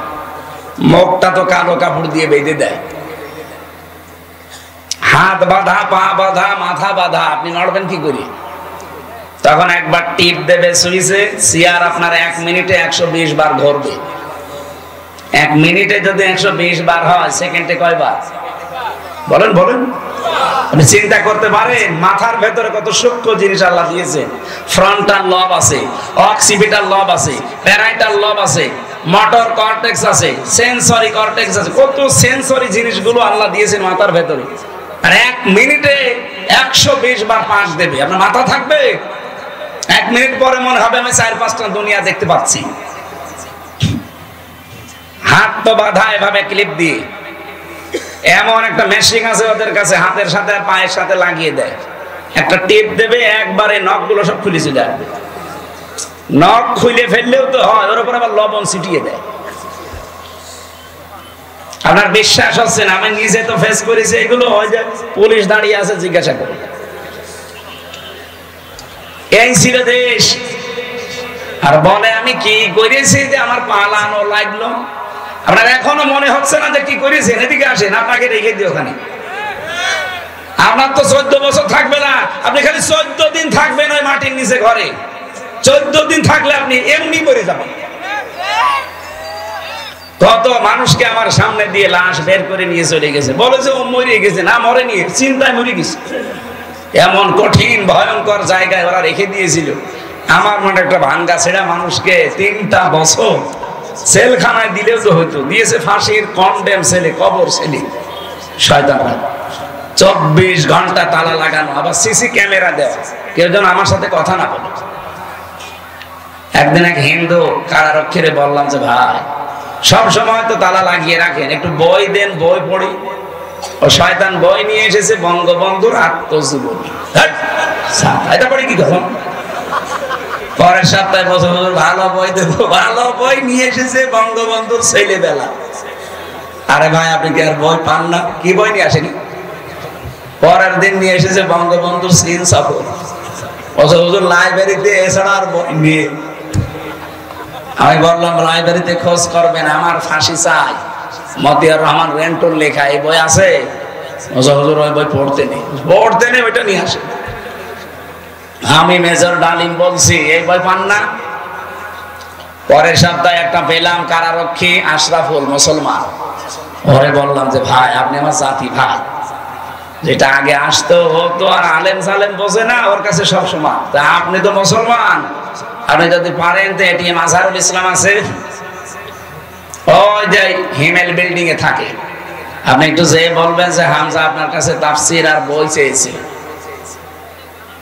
উনি আমার কিছু বই আর তাফসির পাঠিয়েছিল, তাফহিমুল কোরআন ফি জিলালিল কোরআন, প্রোডাক্টিভ মুসলিম, কারাগারে রাত দিন, জয়নব আল গাজালি, সালমান আল আউদা, এরকম ওনার কাছে বহু বই ছিল, তার ভেতরে কিছু কিছু পাঠিয়েছিল। নিরপরাধে এই মানুষটার সাথে 3টা বছর কাটিয়ে আসলাম। দেশটা স্বাধীন হয়েছে কিন্তু এই মানুষটা এখনো মুক্ত বাতাসে বের হতে পারেনি। তার নামে যে মামলা পুরাটা মিথ্যা, বানোয়াটার হিংসার বশবর্তী হয়ে দেওয়া। কি কথা বলেন না কেন? আমাকে বানিয়ে বলছি। তার যে সাক্ষী আপনি দেখেন, একজন দেখেছে 6 মাইল দূর থেকে, আর এক সাক্ষী বলছে আমি 3 মাইল দূর থেকে, আর একজন বলছে আমি 1.5 মাইল দূর থেকে। আরে শয়তান, তোর চোখে কি পাওয়ার যে 6 মাইল দূর থেকে জিনিস দেখিস? মামলা যে দিয়েছে সে পালিয়েছে, মামলার যে আয়ু সে পালিয়েছে, প্রসিকিউটর পালিয়েছে, বিচারক পালিয়েছে, মামলার যিনি বাদী সে পালিয়েছে, কেউ নেই এখন, সাক্ষী যে সে পালিয়েছে। কেন ওই লোকটা ভেতরে থাকবে? আপনি আপনার বিবেক কাঁদে না? সারা বাংলাদেশের 18 কোটি মানুষের অন্তর কাঁদতেছে এই নিরপরাধ মানুষটার জন্য। হাসিনা যখন চলে গেছে ওর কোনো চিহ্ন এ দেশে থাকবে না, কারণ ও ছিল অবৈধ, ওর রায়গুলো অবৈধ। এই কথা বলেন না কেন? ওর অবৈধ রায় এখনো যদি থাকে তাহলে দেশ স্বাধীন হয়ে কি হইল? আগেই তো ভালো ছিল। এই জন্য আমরা চাই কালকে ওনার রায় আছে, কোন হাইকোর্ট দেখাবেন না বাঙালিকে। যদি হাইকোর্ট দেখান যে উনি সাজাপ্রাপ্ত, এই জন্য ওনাকে ছাড়া হয় না, তাহলে তারেক জিয়া 9 বছরের সাজাপ্রাপ্ত। এখানে যারা আছে জিজ্ঞাসা করে দেখেন, আর তারেক জিয়ার বউ 3 বছরের সাজাপ্রাপ্ত। তারা যদি সাজাপ্রাপ্ত হওয়ার পরে আগস্টের 5 তারিখে তাদের মামলা ঢিসমিস হয়ে যায়, তারা যদি খালাস পায়, উনিও খালাস পাবে না? মানে লুৎফুজ্জামান বাবর আর উনি এক মামলা, একই ফাঁসির আসামি, একই জায়গায় থাকতো। বলেন তারে 17 বছর পরে যদি এ সরকার আসার পরে ছেড়ে দেয়, তারেক জিয়ার বন্ধু গিয়াসউদ্দিন মামুনকে 17 বছর পরে যদি ছেড়ে দেওয়া যায়, একটা মজলুম মানুষ, মুরব্বী মানুষ, নিজের কাজ এখন নিজে করতে পারে না, টুইলে টুইলে বেড়ায়, আর এই মানুষটাকে সারা জীবন 14টা বছর থেকে জেলে রেখে দিলেন। জালেমদের নাই মায়া দেওয়া ছিল না? আপনাদের কি হয়েছে? আশা করছি আগামীকাল যেন ব্যত্যয় না ঘটে। যদি কিছু হয় 3 কোটি মানুষকে জেলে নেওয়া লাগবে আমির জামাতের সাথে। হ্যাঁ, কথা বলেন না কেন? এটা রেকর্ড হচ্ছে এবং ছড়াচ্ছে, সবার মাধ্যমে জানাতে চাচ্ছি। এটা আমার একার কথা না, সারা বাংলাদেশের সবার মনের কথা এটা। হ্যাঁ, আপনার শত্রুতা থাকতে পারে, কিন্তু মন আপনারও কাঁদে। কথা বলেন না কেন? আমরা চাই আগামীতে আমাদেরকে আর হাইকোর্ট দেখাবেন না। বহু হাইকোর্ট আমরা দেখেছি। কি আমরা চাই আগামীকাল ওনাকে মুক্ত বাতাসে বের করে দিয়ে শেষ বয়সটা অন্তত তার পরিবারের কাছে থাকার ব্যবস্থা করে দেন। লোকটার যে মানবতার দরদ, ইসলামের প্রতি তার যে দরদ, আল্লাহর প্রতি তার যে তাওয়াক্কুল, আমি 3টা বছর দেখি। আল্লাহ রাব্বুল আলামিন তার গোলামের জীবনের ভালো কাজগুলো যেন মঞ্জুর করেন। অন্যায় যদি মানুষ হিসাবে কিছু করে থাকে আল্লাহ যেন মাফ করে দেন। শরণজিৎ বাবু কি বলেছিল? শয়তান যদি কাউকে ধরে ছেড়ে দেয়, বাঘে ধরলে ছাড়ে, হাসিনা ধরলে। এখানে উনি হাসিনার শিকার। এই দেশের আলেমরা হাসিনার শিকার ছিল। যারা তার পা ছাড়তে পারতো না তারা ছিল ওনার চোখের শোল, তাদেরকে জীবনটা নষ্ট করে দিয়েছে এমন এমন মামলা দিয়ে। মাওলানা মামুনুল হকের নামে ধর্ষণ মামলা দিয়েছে, নাউজুবিল্লাহ। আল্লামা সাইদির শেষ মামলা ছিল ধর্ষণ মামলা। চিন্তা করতে পারেন আমার মতো একটা ভাঙ্গা ছেড়া হুজুর এই যে আগস্টের 5 তারিখের পরে কত মানুষকে তো পিটিয়ে অনেকে মেরে ফেলেছে। ঝিনাইদহে একজনকে মেরে টাঙিয়ে রেখেছিল। এমনকি বাংলাদেশের বিভিন্ন জায়গায় বাড়ি ঘর ভাঙা হয়েছে। কি কথা বলেন এখানে? আপনার কি মনে হয় এখন যদি কেউ আপনাকে বলে যে আমির হামজা এই আগস্টের 5 তারিখে এই 10 জন মেয়েকে ধর্ষণ করেছে, আপনি বিশ্বাস করবেন? বলেন বলেন। যে অমুকের বাড়িতেও আগুন লাগিয়েছে, বিশ্বাস করবেন? আমার মতো একটা ভাঙ্গা ছেড়া আমারে আপনি বিশ্বাস করেন না। আল্লামা সাঈদীর বিরুদ্ধে উনি মানুষের বাড়িতে আগুন দিয়েছে, ও ধর্ষণ করেছে, আপনি এটা বিশ্বাস করেন কি করে? যে মহিলাকে সাজিয়ে নিয়ে এসেছিল ওই মহিলার অ্যাডভোকেট তাজুল ইসলাম জিজ্ঞাসা করছে, আল্লামা সাঈদী ধর্ষণ করেছে তোমাকে? বলছে জি হ্যাঁ। তোমার জন্ম তারিখ কত? 1975। ধর্ষণ করেছে কত সালে? 1971। অ্যাডভোকেট তাজুল ইসলাম ওই দিনই বলেছিল, মাননীয় আদালত পয়েন্টটা একটু লিখে রাখেন, এই মহিলার জন্ম 75-এ, ধর্ষিতা হয়েছে 71-এ। ওইটা কি রুহের জগতে? ওই দিনে মামলা ঢিসমিস হয়ে যাওয়ার কথা না? কিন্তু হয়নি। ওই যে বিচারপতি কালা মানিক, যার বিসি উড়ে গেছে, ওই শয়তান বলেছিল আল্লামা সাঈদীকে আমি ফাঁসি দিতে পারলাম না, এটা আমার জীবনের বড় আফসোস। এখান থেকেই তো বোঝা যাচ্ছে এগুলো সব বানোয়াট। এদের এই ট্রাইব্যুনালও বানোয়াট, এই বিচার ব্যবস্থাও বানোয়াট, ওই জজও বানোয়াট, বিচারপতিও বানোয়াট, সাক্ষীও বানোয়াট। নয়তো 75-এ জন্ম, 71-এ ধর্ষিতা হয়, কিসের কি? আরে ভাই অন্যটা বাদ দিলাম, আমি তো আমার নিজেরটা তো জানি। আমারে দিয়েছিল আনসারুল্লাহ বাংলা টিমের প্রধান সারা বাংলাদেশে, অথচ ছাতা যে কি আমি জানি না। তো এইরকম মিথ্যার উপরে সব চলতো। আমি কি একটু বানিয়ে বললাম? বলেন বলেন। আমরা নিরপরাধ মানুষটার মুক্তি চাচ্ছি শুধুমাত্র আমাদের ঈমানের দাবিতে। বিশ্বনবী মুহাম্মদুর রাসূলুল্লাহ সাল্লাল্লাহু আলাইহি ওয়াসাল্লাম 1399 জন মানুষকে তিনি শপথ বাক্য পাঠ করিয়েছিলেন হুদায়বিয়ার ওই গাছের নিচে বসে বসে। এই ঘটনা কোনোদিন শোনেননি? কি শুনেছেন আপনি? 1399 জনকে বললেন আমার হাতে হাত দাও। ওরা উসমানকে মেরে ফেলেছে, একটা নিরপরাধ মানুষ উসমান। এই নিরপরাধ নির্দোষ মানুষকে মেরে ফেলেছে, এই হত্যার বদলা না নিয়ে আমরা কেউ যাব না। দরকার হয় 1399 জন শহীদ হয়ে যাব। বিশ্বনবী যখন হাত ফেলে দিলেন সবাই হাত দিয়েছে। আল্লাহ পাক বলেন আমার নবী তখন নিজের বাম হাতটা উপরে তুলে দিলেন, ডাক দিয়ে বললেন সাহাবীরা, সূরা ফাতহার 18 নম্বর আয়াত এই মাত্র নাযিল হয়েছে, লাকাদ রাদিয়াল্লাহু আনিল মুমিনিন। আল্লাহ পাক বলেন অবশ্যই আমি আল্লাহ রাজি হয়ে গেছি, না রাজি হব, গেছি। রাদিয়া এটা মাঝি পাস্ট অতীতের শব্দ, এর আগে আবার লাকাদ আছে। আল্লাহ গ্যারান্টি দিয়ে বলছেন আমি কিন্তু রাজি হয়ে গেছি।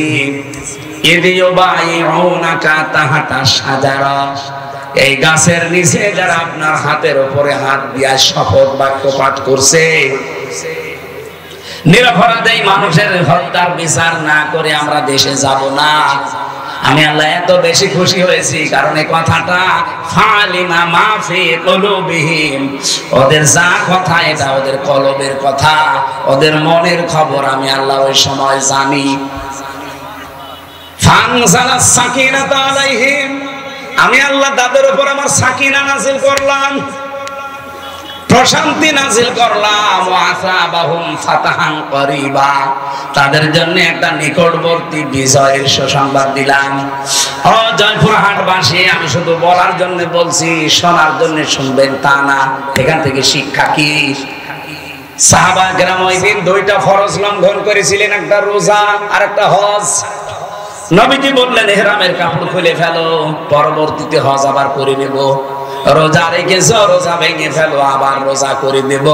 কিন্তু আজ নিরপরাধ মানুষকে ওরা মেরে ফেলেছে, এই নির্দোষ মানুষের হত্যার বিচার না করে মদিনা যাব না। এত কিন্তু নরম মনের নবী আজ গরম হয়ে গেছে। ডাক্তার শফিকুর রহমানের মতো মানুষও নরম মানুষ, হঠাৎ গরম হয়ে গেছে। এই কথা বলেন না কেন? আলটিমেটাম কালকে শেষ, কালকে শেষ। কালকে যদি সত্যি নিরপরাধ মানুষটাকে আপনি মুক্তি না দেন, 3 কোটি মানুষকে বাংলাদেশে জেলে দেওয়া লাগবে। প্রস্তুতি নেন।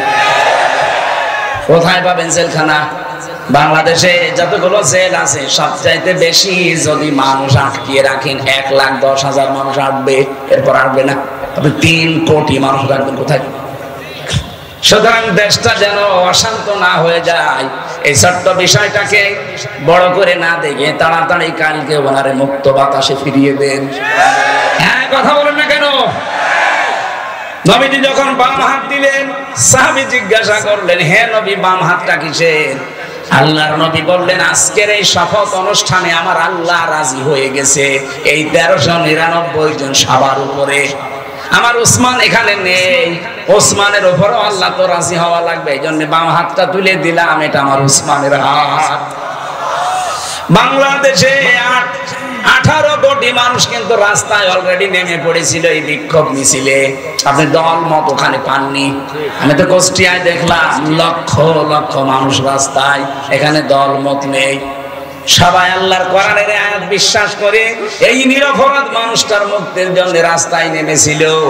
1500 বছর আগে হুদায়বিয়াতে আল্লাহ যদি নিরপরাধ মানুষের পক্ষ অবলম্বন করার কারণে ওদের উপরে রাজি হয়ে কোরআনের আয়াত নাযিল করে, এটি আজহারুল ইসলামের জন্য এই নিরপরাধ নির্দোষ এই মানুষটার মুক্তির জন্য ওই দিন যারা রাস্তায় নেমেছে, আল্লাহর কসম আল্লাহ তাদের উপরও রাজি হয়ে গেছে। আমি কথা বোঝাতে পেরেছি? সত্যি কথা বলছি আমি, কিন্তু দলীয় মনোভাব নিয়ে না, আমি কোরআনের আয়াতের সাথে মিলিয়ে বললাম। ওনারা একটা নিরপরাধ মানুষের পক্ষে থাকার কারণে যদি আল্লাহ রাজি হয়ে যায়, আমরাও তো এই নিরপরাধ মানুষটার পক্ষে আছি। আপনি নিজেই বুঝতে পারছেন, সে হাসিনার জিঘাংসার শিকার। খালেদা জিয়া বারবার কিন্তু বলেছে জামাত ইসলামের যাদেরকে ধরে ফাঁসি দেওয়া হয়েছে সবগুলো মানুষ নির্দোষ, এখনো ভিডিও আছে। আর আপনি হঠাৎ করে আগস্টের 5 তারিখের পর থেকে কিছু কিছু মানুষ দেখলে ফিরে যাচ্ছে, নাম দিচ্ছে গালি জামাত ইসলামকে। আরে ভাই, জামাতকে তো আপনি গালি দেন, আপনি তো গালি দেন আল্লাহকে, রাসূলকে আর ইসলামকে। বলে ইসলাম নিয়ে নাকি আমরা ধর্ম ব্যবসা করে খাই। আরে শয়তান, সারা জীবনে আমাদের এই পোশাক আশাক চরিত্র একই আছে। ধর্মের নামে যদি ব্যবসায় দেশে কেউ করে খেতে চায়, যারা শুধু ভোট আসলে টুপি মাথায় দেয় তারা। আজকে লুৎফুজ্জামান বাবরের বক্তব্য শুনেছেন, একটা জনসভা হচ্ছিল। উনি বলছে, আমি জেলখানায় 17 বছরে যাবার পর আমার সাথেও ছিল লোকটা 2 মাস। আমি যে ঈমান এনেছি, আমার মতো ঈমান আমার মনে হয় দেশের সবাইকে জেলে দেওয়া দরকার, তাহলে আমার মতো এরকম শক্ত ঈমানদার হবে। আসলেও তাই। যারা আজ ফটর ফটর করছে, এই যে চাঁপাইনবাবগঞ্জের হারুন আর ওর বউ, এই 2 জনকে জেলে দেওয়া দরকার ছিল, কারণ এই 15.5 বছরে একদিনের জন্য হাসিনার ঘোষণা বেতনা পড়েনি। বিনা ভোটের এমপি তারাও হয়েছিল। 2 বার জেলে গেছে হারুন, একবার রিলিফের টিন আত্মসাৎ করার কারণে, আর একবার শুল্ক মুক্ত গাড়ি যেটা সরকার দেয় ওটা বিক্রি করে দেওয়ার কারণে। দলীয় কারণে, ইসলামের কারণে, দেশের কারণে একবারও তারা জেলে যায়নি। জেলে গেছে নিজেদের অপরাধের কারণে। আর তারা যদি এখন এই নিরপরাধ মানুষদের বিপক্ষে কথা বলে, এটা মেনে নেওয়া যায় বলেন? কিছু কিছু মানুষের কথাবার্তা এমন এমন শুনতে পাচ্ছি।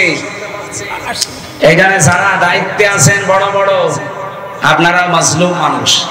আমরা আশা করব আপনারা এমন কথা বলবেন না যে আপনার কারণে, আপনার কথার কারণে এদেশের হাজারো হাজারো হাজারো মানুষের অন্তরে আঘাত লাগে। কি আমি নাম নিতে পারলাম নয় মানুষগুলো। আশা করছি আপনারা পরিবর্তন হবে। এই জন্য দিন থেকে ফিরে গেলে আল্লাহর কোনো লস আছে, কোনো ক্ষতি আছে? কাজটা নাজিল হয়েছিল হযরতে রাসূলুল্লাহর জীবনের ওই সময়ে যখন কিছু মানুষ দিন থেকে ফিরে চলে যাচ্ছিল, যে রাসূলুল্লাহকে বিপদে ফেলে দেবে, যে আমরা তোমার পেছনে নেই, তোমার এই দিন কি করে চলে আমরা দেখব, আল্লাহ তখন এটা নাযিল করলেন। হযরত আবু বকর সিদ্দিক রাদিয়াল্লাহু তাআলা আনহু, তিনি ক্ষমতা নেওয়ার পর, তিনি খলিফা হওয়ার পর চারিদিকে আল্লাহর দিন থেকে বেরিয়ে যাওয়ার হিড়িক তৈরি হয়েছিল। বিশেষ করে কিছু ধর্মত্যাগী, এদিকে তাকান, কিছু ধর্মত্যাগী তারা আল্লাহর দ্বীনের গুরুত্বপূর্ণ বিধান যাকাত এইটা পর্যন্ত দিতে অস্বীকার করেছিল। এটা ইতিহাসে শোনেননি? আবু বকরের সময় এসে তারা আল্লাহর বিধান যাকাত ওরা বলছে আমরা দেব না। হযরতে আবু বকর ঘোষণা দিয়ে দিলেন, রাসূলুল্লাহর জামানায় যারা যাকাত দিতেন, আমার এই সময় এসে যদি যাকাতের একটা ছাগলের দড়িও দিতে কেউ অস্বীকার করেন, আমি আল্লাহর নবীর সাহাবী আবু বকর একা হলেও তার বিরুদ্ধে যুদ্ধ করব। আজ বাংলাদেশের দিকে আমি মিলালাম এই আয়াতটা। কত মানুষ তো ফিরে চলে যাচ্ছেন রাজনৈতিক ভাবে, দলীয় ভাবে, ধর্মীয় ভাবে। যদিও রাজশাহী, খুলনা এই দুইটা বিভাগ এখনো পর্যন্ত এর প্রভাব পড়েনি, অন্যান্য বিভাগে অনেক বেশি পড়ে গেছে ধর্মীয় কায়দায়। হাজারো মানুষকে আমরা দেখছি দিন থেকে তারা ফিরে চলে যাচ্ছে। তারা মনে করছে আমরা দিনই মানছি, অথচ ওটা দিন না। বিশেষ করে কুমিল্লা, ব্রাহ্মণবাড়িয়ায় যে আমার তাহেরি ভাই, আমি নাম ধরে বললাম, কারণ তারা দিন থেকে মানুষকে দূরে সরিয়ে অন্য জায়গায় নিয়ে চলে যাচ্ছে। ওরা যা করছে আল্লাহর কসম ওটা ইসলাম না। দয়াল বাবা, কেবলা বাবা, ফতে বাবা, শাহ আলী বাবা, কেল্লা বাবা, এ কোনো ইসলাম? বলেন কোন ইসলাম? এরা মানুষকে এভাবে দূরে সরিয়ে নিয়ে চলে যাচ্ছে। বাংলাদেশে শুনবে ওনারা না, বহু মানুষ এই 15.5 বছরে বেশি করেছে এগুলো, এখনো ওরা থেমে নেই। বিভিন্ন কায়দায় মানুষকে দূরে সরে নিয়ে যাচ্ছে আসল দিন থেকে। আসল দিন ওই যে মাওলানা আবু বকর বলছিল না, যে পৃথিবীতে সবচাইতে বড় দিনের কাজ হচ্ছে একামতে দিন। কারণ এটা কায়েম না হলে আপনি সুদ থেকে বাঁচতে পারবেন না, এটা কায়েম না হলে ঘুষ থেকে বাঁচতে পারবেন না। এক কথা বলেন না কেন? এটা কায়েম না হলে আপনি জীবনেও জেনা, ধর্ষণ থেকে বাঁচতে পারবেন না। এই যে চিন্তায় হচ্ছে, প্রশাসন পারছে না কন্ট্রোল করতে, এইটা এনে দিন, প্রশাসনও লাগবে না। মানুষের ভেতরে যখন তৈরি হয়ে যাবে, আমরা ওইটা তৈরি করার জন্য চেষ্টা আছি ভাই। যারাই দায়িত্বে আছেন আপনারাই থাকেন, আপনাদেরকে দিয়ে আমরা কোরআনের এই আয়াতগুলো প্রয়োগ করাবো, দেশটা হয়ে যাবে মিনি জান্নাত। এক কথা বলেন না কেন? যতদিন এটা না আসবে, হাজারো চেষ্টা করলেও আপনি পারবেন না। একদিকে চেষ্টা করবেন, 10 দিকে ভেঙে চলে যাবে। এজন্য আপনাদের চাইতে যেহেতু বাস্তবতা আমি দেখেছি বেশি, বয়স আমার ছোট, তাতে কি, রাত আমরা যখন গভীর হয় দেখি রাতের বেলায় 3টা জিনিস রাস্তায় পাওয়া যায় বেশি, একটা বক্তা, একটা কুত্তা আর একটা পুলিশ। রাত বেশি হলে এদের পাওয়া যায় না। রাস্তায় যাবে, হয় দেখা হবে কোনো বক্তার সাথে, নাই কুত্তার সাথে, নাই পুলিশের সাথে। এই জন্য বাস্তবতার দিকে তাকিয়ে বলছি, বয়স ছোট তাই কি, আমি অনেক কিছু বাস্তবতায় বুঝি। এই জন্য আহ্বান জানাচ্ছি, সব বাদ দেন ভাই।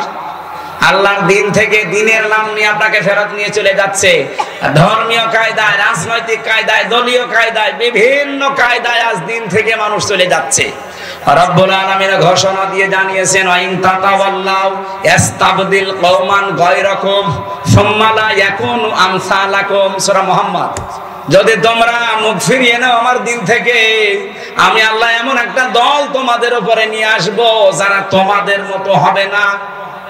তারা আমাকে ভালোবাসবে, আমি নিজেও তাদেরকে ভালোবাসবো। তারা কারা? তাদের আল্লাহ কয়েকটা গুণ দিয়েছেন। দেখেন তো, বাংলাদেশে 72টার উপরে দল, 48টা নিবন্ধিত দল, আর একটা হলে আমরা 49টা থাকতাম, আমাদেরটাও ছিল। কিন্তু শয়তানরা রাগ করে, হিংসা করে, রাজনৈতিক প্রতিহিংসার কারণে আমাদেরটা আটক করে রেখেছে। আমাদের নিবন্ধন ছিল না, আমাদের মার্কা ছিল না। এই কথা বলেন না কেন? আরে ভাই, সরকার ছিল অবৈধ, রায় দিয়েছিল অবৈধ, আমাদেরটা নিবন্ধন আটকিয়ে রেখেছিল অবৈধভাবে, তার অবৈধ কিছুই থাকার কথা না। কেন এটা আটকিয়ে রাখবেন? আমি আবার বলছি, কোন হাইকোর্ট আমরা দেখতে চাই না। বাঙালিকে হাইকোর্ট দেখাবেন না, খুব তাড়াতাড়ি আমাদের মার্কার নিবন্ধন ফেরত দেওয়া লাগবে। এটা আপনারা রাজি আছেন না? দেখেন তো হাত তোলেনি কে? দেখেন ওই যে পেছনের ওরা হাত তোলেনি, হাত তোলেন। ওরা তাও তোলেনি, ওরা মনে হয় ওই দলের। ঠিক আছে, সারা দেশ থেকে এভাবে 18 কোটি মানুষ একবারে দাঁড়িয়ে যাওয়া দরকার। আপনি বৈধ জিনিস দেবেন না কেন? এই মার্কা নিয়ে যদি আল্লামা দেলাওয়ার হোসাইন সাইদি দাড়ি পাল্লা মার্কা নিয়ে যদি এমপি হতে পারে, সেই মার্কা নিয়ে সামনে সাইদ সাহেব হতে পারবে না? বলেন। আমরা চাই দেশে 300 এমপি হবে সামনে। 151 জন মানুষ জানো ফজলুর রহমান সাইদের মতো বুকে কোরআন নিয়ে সংসদের সামনে যেতে পারে। মাত্র 151 জন। 300 জনের ভেতরে যদি যেতে পারে, আমি আল্লাহর কসম দিয়ে বলতে পারি, নামাজের ওয়াজ এই দেশে আর করা লাগবে না, যাকাতের ওয়াজ করা লাগবে না, পর্দার ওয়াজ করা লাগবে না, জেনার ওয়াজ করা লাগবে না, এমনি তারপরের দিন বন্ধ হয়ে যাবে। সাইদ সাহেবের মতো 151 জন বলবে, মাননীয় স্পিকার আমরা নামাজের বিল চাই। উনি বলবে ঠিক আছে, হাত তোলেন কারা কারা চান। 300-র ভেতরে এরকম 151 জন হাত তুললে ওটা পাস হয়ে যাবে। তারপরের দিন 18 কোটি মানুষ বাংলাদেশে নামাজ পড়তে বাধ্য। বলেন বলেন। আপনি সাইদ সাহেবকে ভোট দিয়েছিলেন মাত্র একটা। উনি যদি ওই জায়গায় কোরআন বুকে নিয়েছে নামাজের বিল আনতে পারে, নামাজ পড়বে মানুষ 18 কোটি। আপনার একটা ভোট দেওয়ার কারণে 18 কোটি মানুষ নামাজের সওয়াব আপনি আমলনামায় পাবেন। এটা রাজনীতি মনে হয় আপনার কাছে? আর আপনি যেটা করেন ওটা তো পুরা দুর্নীতি।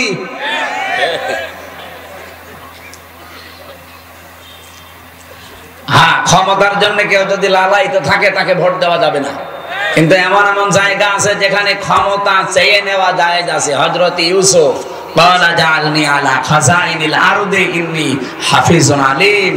হযরত ইউসুফ আলাইহিস সালাম বলেছিলেন, বাদশা ওটা আমারে দেন, আমি সংরক্ষণ করতে পারবো।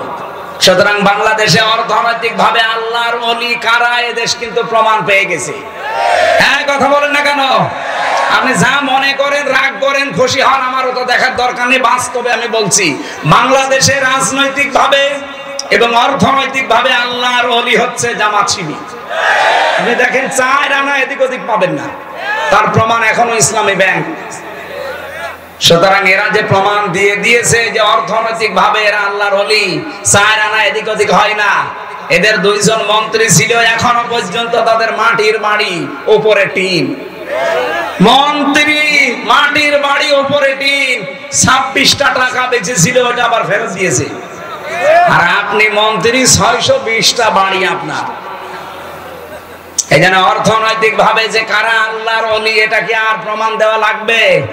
এইরকম মানুষ যদি দায়িত্ব চেয়েও নেয় তাও দেওয়া জায়েজ আছে, কারণ তারা সংরক্ষণ করতে পারবে। কথা বলেন না কেন? আর আমরা চাই এই দেশটা যেন এইভাবে সংরক্ষিত হয়। কেন নামাজের ওয়াজ করা লাগবে দেশে? কেন যাকাতের ওয়াজ করা লাগবে? ও মা বোনেরা পর্দায় থাকো কেন বলা লাগবে?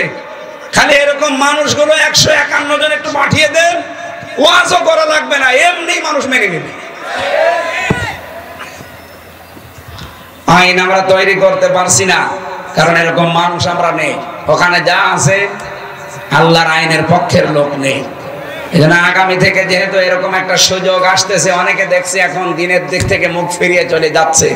আল্লাহ বলেন, আমি একটা দল নিজে তৈরি করছি, ওই দলের গুণাগুণ যার সাথে মিলবে আপনি সেই দলে যোগ দেবেন। কয়টা গুণ? 3টা। বলেন বলেন, আরো জোরে বলেন। আদিল্লাতিন আলাল মুমিনিন আইজ্জাতিন আলাল কাফিরিন। আল্লাহ বলেন প্রথম গুণ হবে ওই দলের লোকদের, তারা নিজেদের ভেতরে পরস্পর রহম দিল হবে, কমল হৃদয়ের হবে। কোথায়? আমার বাড়ি কুষ্টিয়া। কোথায় বাড়ি? এটিএম আজহারুল ইসলামের বাড়ি রংপুর বদরগঞ্জ। কত দূরের মানুষ আমরা? প্রায় 350 কিলোমিটার দূর। এরপরও আপনি দেখতে পারেন নিজের আপন ভাইকে আমি যতটুকু ভালো না বাসি, তার চাইতে দ্বীনের কারণে, ইমানের কারণে, ইসলামের কারণে আজহারুল ইসলামকে তার চাইতে 100 গুণ বেশি ভালোবাসি। কেন এটা তৈরি হয়েছে? আল্লাহ বলেন আজিল্লাতিন আলাল মুমিনিন, তারা মুমিনদের প্রতি হবে রহমদিল। এটা তৈরি করে দিয়েছে কে? আরো জোরে। আপনি দেখেন একামতে দিনের দায়িত্বে সারা বাংলাদেশে যারা আছে মনে হয় তারা সবাই এক ভাই, অথচ নিজের আপন ভাই ইসলাম মানে না, দিন মানে না, তাকে আমি জানের শত্রু মনে করি শুধু ইসলামের কারণে। এক কথা বলেন না কেন? আদিল্লাতিন আলাল মুমিনিন আইজ্জাতিন আলাল কাফিরিন, কাফেরদের প্রতি তারা হবে কঠোর, ভয়ঙ্কর। আগস্টের 5 তারিখের পরে এই দেশে ইসলামের বিরুদ্ধে কোনো কথা বলার সাহস কেউ দেখালে সবচাইতে বড় কড়াকড়ি ভূমিকা পালন করে দেশের একামতে দিনের কর্মীরা এবং ইসলামপন্থী যারা, তারা আপনি দেখেন অন্যদের চাইতে এরা কড়াকড়ি বেশি, কারণ এরা কোরআনের আয়াত মেনে চলে। ইউজাহিদুনা ফি সাবিলিল্লাহ, তারা আল্লাহর রাস্তায় জিহাদ করে। লা ইয়াখাফুনা লাউমাতা লাইম, কোন তিরস্কারকারীর তিরস্কারকে তারা পাত্তা দেয় না। এই জন্য আমির জামাতের ঘোষণা 2 দিন আগে শোনেননি, আপনারা আমাদেরকে চোখ রাঙাবেন না। সমালোচনা করেন, ওয়েলকাম জানাবো, কিন্তু কারো চোখ রাঙানি খাওয়ার জন্য আমরা বড় হইনি। আমরা দিনের কাজ করছি আল্লাহর দিকে তাকিয়ে, কারো তিরস্কারের ভয় আমরা পাই না। কে আমাকে ভালো বলবে, কে আমাকে যুদ্ধ অপরাধী বলবে, দেশ বিরোধী, ওটা আমার দেখার দরকার নেই। আমি কাজ করছি কার জন্য? বলেন বলেন। এই যে 3টা গুণ বললাম, বলেন 73টা দল এখন বাংলাদেশে, 72টা, কোন দলের ভেতরে 3টা গুণ বেশি পাওয়া যায় আপনি বলেন? আল্লাহ বলেন এই মানুষগুলোকে আমি ভালোবাসি, তারাও আমাকে ভালোবাসে। যালিকা ফাদলুল্লাহ, এটা আল্লাহর অনুগ্রহ। ইউতিহি মাইয়াশা, যাকে তাকে আল্লাহ দেয় না, যাকে পছন্দ করে তাকে দেয়। আল্লাহু ওয়াসিউন আলিম, এবং আমি আল্লাহ প্রশস্ত প্রাচুর্যময়। এই আয়াতের পরের আয়াতে আল্লাহ 3টা গুণ দিয়েছেন। এদিকে তাকান, আপনাকে আমি কোরআন দিয়ে শোনাচ্ছি, আমার বাবার কথা না। আল্লাহ পাক যেই দলকে নিজে নিয়ে আনবেন বলছেন, ফাসাউফা ইয়াতিল্লাহ বিকওমিন, আল্লাহ বলেন এমন একটা দলকে আমি নিয়ে আনবো, এই দলকে আমি অনুমাক্কিনা লাহুম ফিল আরদ, জমিনের শাসন ক্ষমতা দেব। কেন দেব জানো? অনুরিয়া ফিরাউনা ওয়া হামানা ওয়া জুনুদাহুমা মিনহুম মা কানু ইয়াহদারুন, আমি ফেরাউনকে, হামানকে আর তার দলের লোকদেরকে, সৈন্যবাহিনীকে দেখাতে চাই তারা সবচাইতে বেশি ভয় যাদেরকে পেত, তাদেরকে আমি জমিনের শাসন ক্ষমতা দিয়ে দিয়েছি। এই 54 বছরে এই দেশের জালেমরা সবচাইতে বেশি ভয় পেয়েছে কিন্তু দেশের একামতে দিনের নেতা কর্মীদেরকে, ওদের সবচাইতে বেশি ভয় এদেরকে। এদেশে আর দল নেই ইসলামী দল, কারো উপরে কিন্তু বাতিলের টার্গেট না, টার্গেট শুধু যারা দিন কায়েম করে তাদের। এই কথা বলেন না কেন? আল্লাহ বলেন মিনহুম মা কানু ইয়াহদারুন, ওরা সবচেয়ে বেশি ভয় যাদের পেত তাদেরকে আমি ক্ষমতা দান করলাম। সে আল্লাহ এখন নেই। উনি যেহেতু আয়াতে বলছে আমি দান করব, ফাইন্না হিজবাল্লাহি হুমুল গালিবুন, আমার দল এরাই হবে গালেব সামনে। সুতরাং এই আয়াতটা আমরা দেখতে চাই, সামনে যেন আল্লাহ আমাদের চর্ম চোখে দেখায়। বলেন আমিন। গুণের কথা বললাম কয়টা? 3টা। বলেন আরো জোরে বলেন। 1 নম্বরে আল্লাযীনা ইউকিমুনাস সালাত, যারা নামাজ কায়েম করে। নামাজ কায়েম কিন্তু এই জিহাদের কাজ না, সাইদ সাহেবের কাজ না, নামাজ কায়েমের দায়িত্ব রাষ্ট্রের। কথা বলেন না কেন? আল্লাযীনা ইম্মাক্কান্নাহুম ফিল আরদি আকামুস সালাহ, আমি যদি এরকম মানুষদেরকে দায়িত্ব দেই, শাসন ক্ষমতা পেয়ে তারা নামাজের বিল কায়েম করবে। সুতরাং বাংলাদেশে যারা নামাজ কায়েম করতে চায়, 1 নাম্বার গুণ। 2 নাম্বারে ইউতুনাস যাকাত, যারা যাকাত দিতে চায়। বাংলাদেশের যাকাত আদায়ের দায়িত্ব কি আমার? রাষ্ট্রের। কার? বলেন বলেন।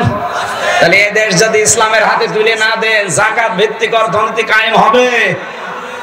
আজ বাংলাদেশে ব্যাংকিং ব্যবস্থার দিকে তাকিয়ে দেখেন তো, ইসলামী ব্যাংকে যে নিয়ম নীতিগুলো মেনে চলে, সব ব্যাংকে যদি এই নিয়ম নীতি থাকতো, সুদের মতোই মারাত্মক গোনা, মায়ের সাথে জেনা করা লাগতো না। সুদ খাওয়ার মায়ের সাথে জেনা করার সমান। কে কথা বলেন না কেন? আমরা ইসলামী অর্থনীতির মুশারাকা, মুদারাবা, মুরাবাহা বায়ে সালাম, বায়ে ইস্তেসনা, বায়ে মুআজ্জাল, ওয়াহেদা, এরকম 28টা নিয়ম আছে ইসলামী ব্যাংক যেগুলো মেনে চলে। বাংলাদেশের সোনালী, রূপালী, চৈতালি ব্যাংক আছে, ওটাও হবে। যত রকমের ব্যাংক আছে সোনালী, রূপালী, এরপরে অগ্রণী, চৈতালি, সব ব্যাংকে যদি ইসলামের এই অর্থনীতি আমরা কায়েম করে দিতে পারতাম, মায়ের সাথে জেনা করার গোনা থেকে বাঁচতে পারতাম। অথচ এই গোনা বাংলাদেশে এখন নেই। বলেন বলেন, এখানে অনেকে বসে আছে, এই যে টাকা ছেড়ে রাখেন, 1000 টাকা ছেড়ে দিলে মাসে মাসে 200 টাকা বেশি দেয়। এই নিয়ম নীতি নেই এলাকায়। এটা যারা করছেন, এটা মায়ের সাথে অলরেডি আপনি জেনা করছেন, এটা ছেড়ে দেওয়া লাগবে। আরে ভাই, মায়ের সাথে জেনা করে এসে নামাজে দাঁড়ালে নামাজ হয়? বলেন তো, যারা এই কাজে আছেন কারা কারা এটা ছেড়ে দেবেন? হাত তোলেন তো। 2 হাত তুলছো। এই লোকটা নাই, বললো যে হুজুর আপনার মাহফিল নেবো, টাকা ছেড়ে রেখেছে। না না, বলবো না, তবে 2 হাত তুলবে। আপনি আমার মাহফিল নেবেন, কিসের মাহফিল নেবেন আপনি? না, যারা টাকা ছেড়েছেন ভাই, আপনি না খেয়ে মরে যান, তারপরেও এই কাজটা করেন না। আপনার নামাজ, রোজা, এই যে দাড়ি, টুপি, পাগড়ি সব মাঠে মারা যাচ্ছে। আপনি মায়ের সাথে জেনা করে আসলেন, নাউজুবিল্লাহ।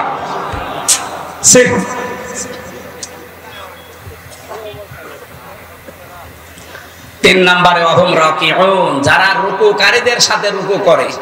রুকুকারী কারা? এখানে জামাতবদ্ধ হয়ে নামাজ পড়ার কথা আছে তাফসিরে। যারা জামাতে নামাজ আদায় করে, বাংলাদেশে বললাম 72টা দল, আমি নাম ধরে বলছি আপনাদের বোঝার জন্য, রেকর্ড হচ্ছে, সারা দুনিয়া যাচ্ছে। এদেশে একটা শুধু দল আমি পেয়েছি, আপনি জামাতে নামাজ পড়েন না একা একা পড়েন, এটা আবার লিখে রাখা লাগে। এরকম একটা দল নেই। কোরআনের সাথে যা মেলে আমি তো তাই বলবো, এর সাথে মেলে না আমি আপনার নাম বলবো কি করে? কারণ আপনি হচ্ছে সাদাবাজি করে খান। আপনার নামে কোনো আয়াত কোরআনে আছে? আছে, আপনার বিপক্ষে আছে। এ কথা বলবেন না কেন? হুজুর আমার বিপক্ষে যেন বলবেন না, তাই আপনার পক্ষে বলার মতো কোনো কথা তো পাই না, কারণ আপনার বউ চলে বেপরদায়। এ কথা বলেন না কেন?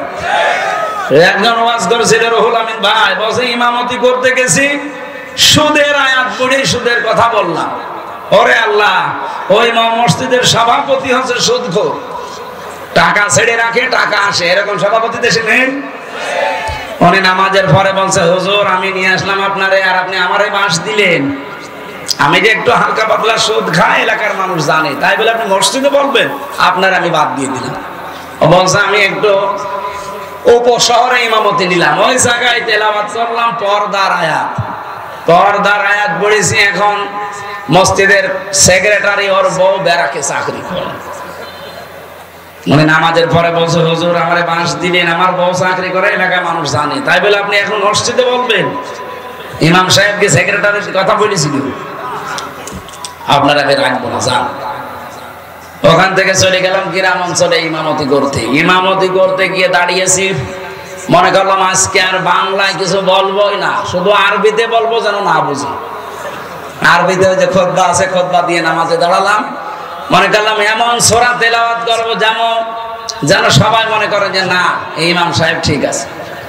কানে হাত দিয়ে যেহেতু তেলাওয়াত আরম্ভ করেছি নামাজে, সূরা ফাতিহা শেষ, তেলাওয়াত করলাম সূরা ইয়াসিন।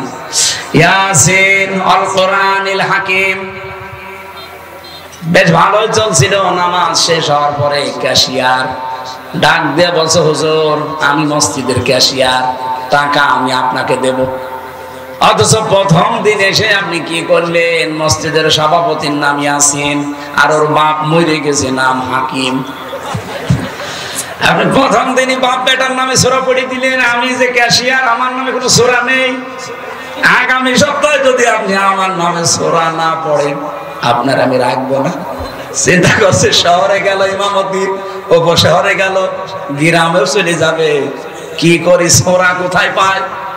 মনে মনে একটা সূরা বানালাম। সামনের সপ্তাহে নামাজ পড়ালাম সূরা ফাতিহার পরে ওই সূরা দিয়ে। সূরা ফাতিহা শেষ, এবার তেলাওয়াত করা আরম্ভ করলাম। কারণ ওই ক্যাশিয়ারের নাম হচ্ছে বাবর। বাবর নামে কোন সূরা আছে? টান দিলাম, ইয়া আইয়ুহাল বাবর আনতা কালবন ও আবুহু খিনজির ওয়া জাদ্দুকা হিমার ফাইন্নাহুম লাজাহিলুন। টান যখন দিয়েছে মনে করছে সূরা মনে হয় ঠিকই পড়ছে। তেলাওয়াত শেষ হয়ে গেলে নামাজের পরে বলছে, হুজুর খুব সুন্দর হয়েছে, আমার নাম কি সুন্দর করে বললেন, ইয়া আইয়ুহাল বাবর। তা আপনি এই সূরার অর্থ বলেন। ইমাম সাহেব বলছে এর বাংলা অর্থ হচ্ছে, হে বাবর নিশ্চয় তুই কুকুর। তোর বাবা হচ্ছে শূকর, তোর দাদা গাধা, তোর 14 বংশ মূর্খ। একটা সূরা হইল। আপনাকে এত কিছু নাম ধরে বড় যদি বলেন না আমার নামে কিছু পড়ে না, আমি আপনার নামে পাবো কোথায়? আপনি এমন দল করেন যে দলে নামাজ লিখে রাখা লাগাতো দূরের কথা, নামাজই পড়া লাগে না। কিন্তু আমি এমন দলের কথা বলছি যে দলে নামাজ পড়বেন একা না জামাতে, ওইটাও লেখা লাগে। আবার পরের মাসে দেখানো লাগে যে এই দেখেন আমি নামাজ জামাতে পড়েছি এই কয়েক। তো যদি সত্যি আপনার জামাতে নামাজ না থাকে আপনাকে থেট দেওয়া হবে, আগামী মাসে সংশোধন হবে। এক কথা বলছেন, এটা একটা বিশ্ববিদ্যালয়ের মতো। কোরআনের আয়াতের সাথে যে তিনটা, আমি তিনটাই মিলিয়ে ফেললাম। কারণ নামাজ কায়েমের আন্দোলন করে দেশে একটা মানুষ, যাকাত ভিত্তিক অর্থনীতি কায়েম করার জন্য চেষ্টা চালায় একটা দল, জামাতের সহিত নামাজ আদায় করার জন্য উদ্বুদ্ধ করে একটা দল। তা আমি আপনার নাম পাবো কোথায়? আল্লাহ পাক বলেন এইভাবে যে মানুষগুলো তিনটা গুণ অর্জন করবে, আমি আল্লাহ তাদেরকে নিজে পছন্দ করে তোদের উপরে নিয়ে আসবো, তাদেরকে আমি আল্লাহ এদেশের ক্ষমতা দেব। আল্লাহ যেহেতু বলছে, এটা মিথ্যা হওয়ার সম্ভাবনা বলেন বলেন। এই জন্য দিন দিন ইসলামের জোয়ার কিন্তু তৈরি হয়ে গেছে অলরেডি। আমরা আগস্টের 5 তারিখের আগে দেখতাম এই দেশে মানুষ 100 জনের 15 জন বলতো আমরা ইসলাম চাই। আর এখন এই যে ফেব্রুয়ারির 18 তারিখ, আজকে তো 24 তারিখ, 18 তারিখ একটা জরিপ পেয়েছিলাম, এদেশের 100 জনের 66 জন মানুষ বলছে আমরা এদেশে ইসলাম কায়েম চাই। আপনি আর কিছুদিন চাইতে দেন, অভিভাবক এই জয়পুরহাট জেলার শ্রদ্ধাভাজন এসপি স্যার জনাব আব্দুল ওয়াহাব, আল্লাহর নামে নাম, আল্লাহ রাব্বুল আলামিন তার গোলামকে সঠিকভাবে জেলার দায়িত্ব যেন পালন, ইবাদত হিসাবে পালন করার তৌফিক দেন। আমিন। একটা সিয়ার দিন, সুবহানাল্লাহ আলহামদুলিল্লাহ।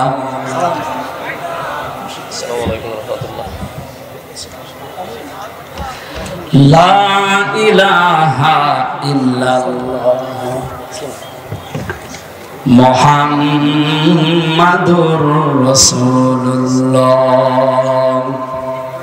এই বসো বসো বসো। নূর আলম ভাই ওসি, আমাদের ওসি সাহেব এসেছে, এসপি সাহেব এসেছে। আপনাদের কিছু ফর্মালিটি আছে, একটু করেন। আমরা 1-1.5 মিনিট সময় দিচ্ছি, করেন। সম্মানিত মানুষদেরকে সম্মান দেওয়া ইমানের দায়িত্ব দেন।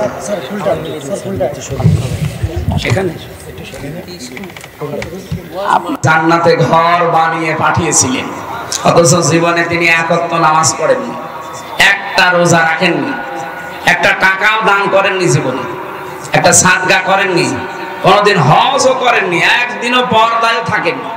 কারণ এই বিধানগুলো সব তার ইন্তেকালের পরে নাযিল হয়েছে। কথা বলছে যে এই জন্য এগুলো তিনি পালন করতে পারেননি। অথচ আল্লাহ নিজে জান্নাতে ঘর বানিয়ে তার জন্য পাঠিয়ে দিয়েছিলেন দুনিয়ায়। সুসংবাদ জানিয়েছেন, একটা মহিলাকে আল্লাহ সালাম দিয়েছেন, তার নাম খাদিজাতুল কুবরা রাদিয়াল্লাহু তাআলা আনহা।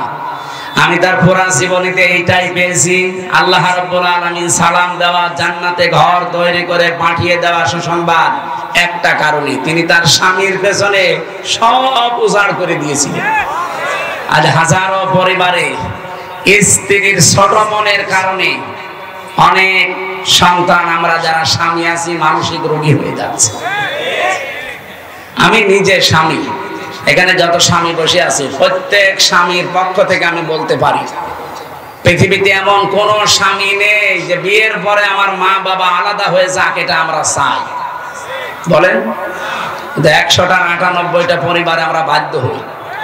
এই কথা বলে না কেন? মা বাবাকে হয় আলাদা করে দেয়, নাই বাড়ি থেকে তাড়িয়ে দেয়, নাই বৃদ্ধাশ্রমে রেখে আসে, অথবা আরেক ভাইয়ের আন্ডারে দিয়ে দেয়। এরকম বহু মামলা ওসি সাহেবদেরকে থানাতে হ্যান্ডেলিং করা লাগছে না। এগুলো আমাদের চরিত্র সংশোধন হওয়ার জন্য যাদের সাপোর্ট লাগবে তারা আমাদের স্ত্রী। সম্মানিত মা বোনেরা, আমি আবার বলছি, শ্বশুর শাশুড়িকে যতদিন পর্যন্ত নিজের মা বাবার মতো মনে না করবে ততদিন জীবন ও স্বামীর মন পাবেন না। হ্যাঁ, উপরে উপরে আপনাকে আমি ভালোবাসতে পারি, কিন্তু আমি মানসিক রোগী হয়ে যাব আপনার কারণে। এরকম সমস্যা দেশে নেই? বলেন বলেন। আপনার স্বামী যদি দিনের কাজে থাকে, মানবতার কাজে থাকে, খাদিজাতুল কুবরার মতো পেছন দরজা দিয়ে সাহায্য করবেন, যতটুকু সামর্থ্য আছে উৎসাহ দেবেন। কিয়ামতে খাদিজাতুল কুবরার সাথে আপনি জান্নাতে একই সাথে থাকতে পারবেন। আল্লাহ মেয়েদেরকে খাদিজার মতো হওয়ার তৌফিক দেন, বলেন আমিন। দ্বিতীয় নম্বরে বোনদের, মেয়েদের, এই দুই জায়গায় মানুষ এসে একটু ঝামেলা বাঁধায়। এরা জমি জায়গা এদের দিতে চায় না। এরকম বহু মামলা ওনাদের কাছে যাচ্ছে এই জমি জায়গা সংক্রান্ত। বোনের জমি আর ফুফুর জমি, মেয়ের জমি দিতে চান না কোন কারণে? অন্যের জমি যদি মেরে দেন একটা গুনাহ হবে, আর বোনের জমি, ফুফুর জমি, মেয়ের জমি মেরে দিলে ডবল গুনাহ হবে। একটা আত্মীয়কে ফাঁকি দেওয়া আর একটা শরীক ফাঁকি দেওয়া, এই কথা বুঝতেছে? কারণ এই নির্দেশটা আল্লাহ নিজে দিয়েছেন, ইউসিকুমুল্লাহু ফি আওলাদিকুম লিযযাকারি মিসলু হাজ্জিল উনসায়াইন। হে পৃথিবীর মানুষেরা, আমি আল্লাহর নির্দেশ, এক মেয়ে যা পাবে, দুই মেয়ে যা পাবে, এক ছেলে তাই পাবে। এই নির্দেশ কার? তো বহু নামাজি মানুষ দেখি না, এটা মানতে চান না। হজে যাওয়ার আগে পর্যন্ত আপনি সিটারি করেন, ছেলের নামে ভালো ভালো সম্পদ, দোকানদার সব দিয়ে দেন, আর হজে যাওয়ার আগে বলে, মেয়ে তোর মা তোর জন্য আমি দোয়া করে দিলাম। এটা একটা টাটকা নির্ভেজাল শয়তান। আবার হজে যাচ্ছে, তুই দোয়া তো করবি, ওরে ফাঁকি দিলি কেন? আগে ওর জমি ফেরত দে, এরপরে দোয়া কর। সুতরাং জমি জায়গার বিষয়টা খুব খেয়াল রাখবেন। শুধু নামাজ পড়ে রোজা রেখে কালো বোরকা পরে জান্নাতে যেতে পারবেন না। যারা শরীক ফাঁকি দেন তাদের দুইটা অপরাধ আল্লাহ সঙ্গে সঙ্গে লেখে। এক নম্বরে, ওই দিন থেকে আপনার যত ইবাদত বন্দেগী সব কবুল হওয়া বন্ধ হয়ে যায়। দুই নম্বরে, যখন মারা যাবেন আপনি ঈমান পাবেন না, বেঈমান হয়ে মরবেন। শরীক ফাঁকি দেওয়া মানুষ বাংলাদেশে নেই? আরো জোরে বলেন। এই যে যারা ফাঁকি দিলেন, সে যে বিভিন্ন ভাবে ভোটের অধিকার যারা নষ্ট করলেন, বলেন। আমি এক ওসি সাহেবকে পেয়েছিলাম জেলখানায়। উনি আমার মাঝে মাঝে বলতো, হুজুর আমি একটা তওবা করেছিলাম, আমার তওবাটা কত দূর হইল আপনি দেখেন তো। কি তওবা? নির্বাচনে আমি বাইরে ছিলাম, এই যে ভোট গেল, এই ভোটে আমি বাইরে ছিলাম। আমি রাত 12টার পর থেকে আমার যা লোকজন আছে এদেরকে নিয়ে ভোট কাটা আরম্ভ করলাম ফজর পর্যন্ত। বাক্সগুলো ফজরের আজান হয়ে গেল, সব বিভিন্ন জায়গায় পাঠিয়ে দিলাম। আমি গোসল করে আসলাম, 2 রাকাত তওবার নামাজ পড়লাম, আর বললাম আস্তাগফিরুল্লাহ। আমার এই তওবা হয়েছে যে কোরআন শরীফ আমার সামনে। এইভাবে আমি আমতে ফাঁসির কন্ডেম ছেলে ছিলাম, আমার সাথে দেখা করতে যে এই কথা বলছিল, উনি এখন বের হয়েছে। আমি বলছি, না আপনি তো আর আল্লাহর কাছে অপরাধ করেননি যে আস্তাগফিরুল্লাহ পড়ছেন, আপনি অপরাধ করেছেন হামজার কাছে। কারণ একটা এমপি বানাতে 3.5 লাখ 4 লাখ হামজা লাগে, তাদের ভোট আপনি একাই সব করে দিলেন। মাপ যদি পেতে চান, আগে যাদের অধিকার নষ্ট করলেন তাদের কাছে যে বলেন যে আমার ভুল হয়ে গেছে, এখন কি করবেন করেন। কিন্তু মারাত্মক বিষয় হচ্ছে, আপনি যতদিন জেলে আছেন, আপনার তো 8 বছর জেল, এই যতদিন জেলে আছেন, জেল থেকে বের হয়ে দেখবেন যে অনেক হামজা মরে গেছে। কি আপনি তাদের কাছে ক্ষমা চাবেন কি করে? এই জন্য কোন জালেমের হুকুম মানতে গিয়ে, জালেমকে টিকিয়ে রাখতে গিয়ে নিজের আখেরাত যেন আমরা নষ্ট করে না ফেলি। আমি কথা কি বোঝাতে চেয়েছি? বোঝা গেছে? আগামীতেও যদি এরকম কিছু আসে, কাউকে খুশি করতে গিয়ে, শান্তি দিতে গিয়ে নিজের আখেরাত নিজে নষ্ট করেন না। আপনার বউ আপনাকে যতই ভালোবাসো, যে বলেন তো যে আমি একটু বাম হাতের ইনকাম করি, হালকা পাতলা একটু গোনা হয়, এই গোনা কি তুমি নিবা? বলছে বিয়ে করেছেন আপনি, কে খাওয়াবেন আপনি দেন। সুতরাং ওর খুশির জন্য, ওর আনন্দের জন্য আপনি বাম হাতের ইনকাম করবেন কেন?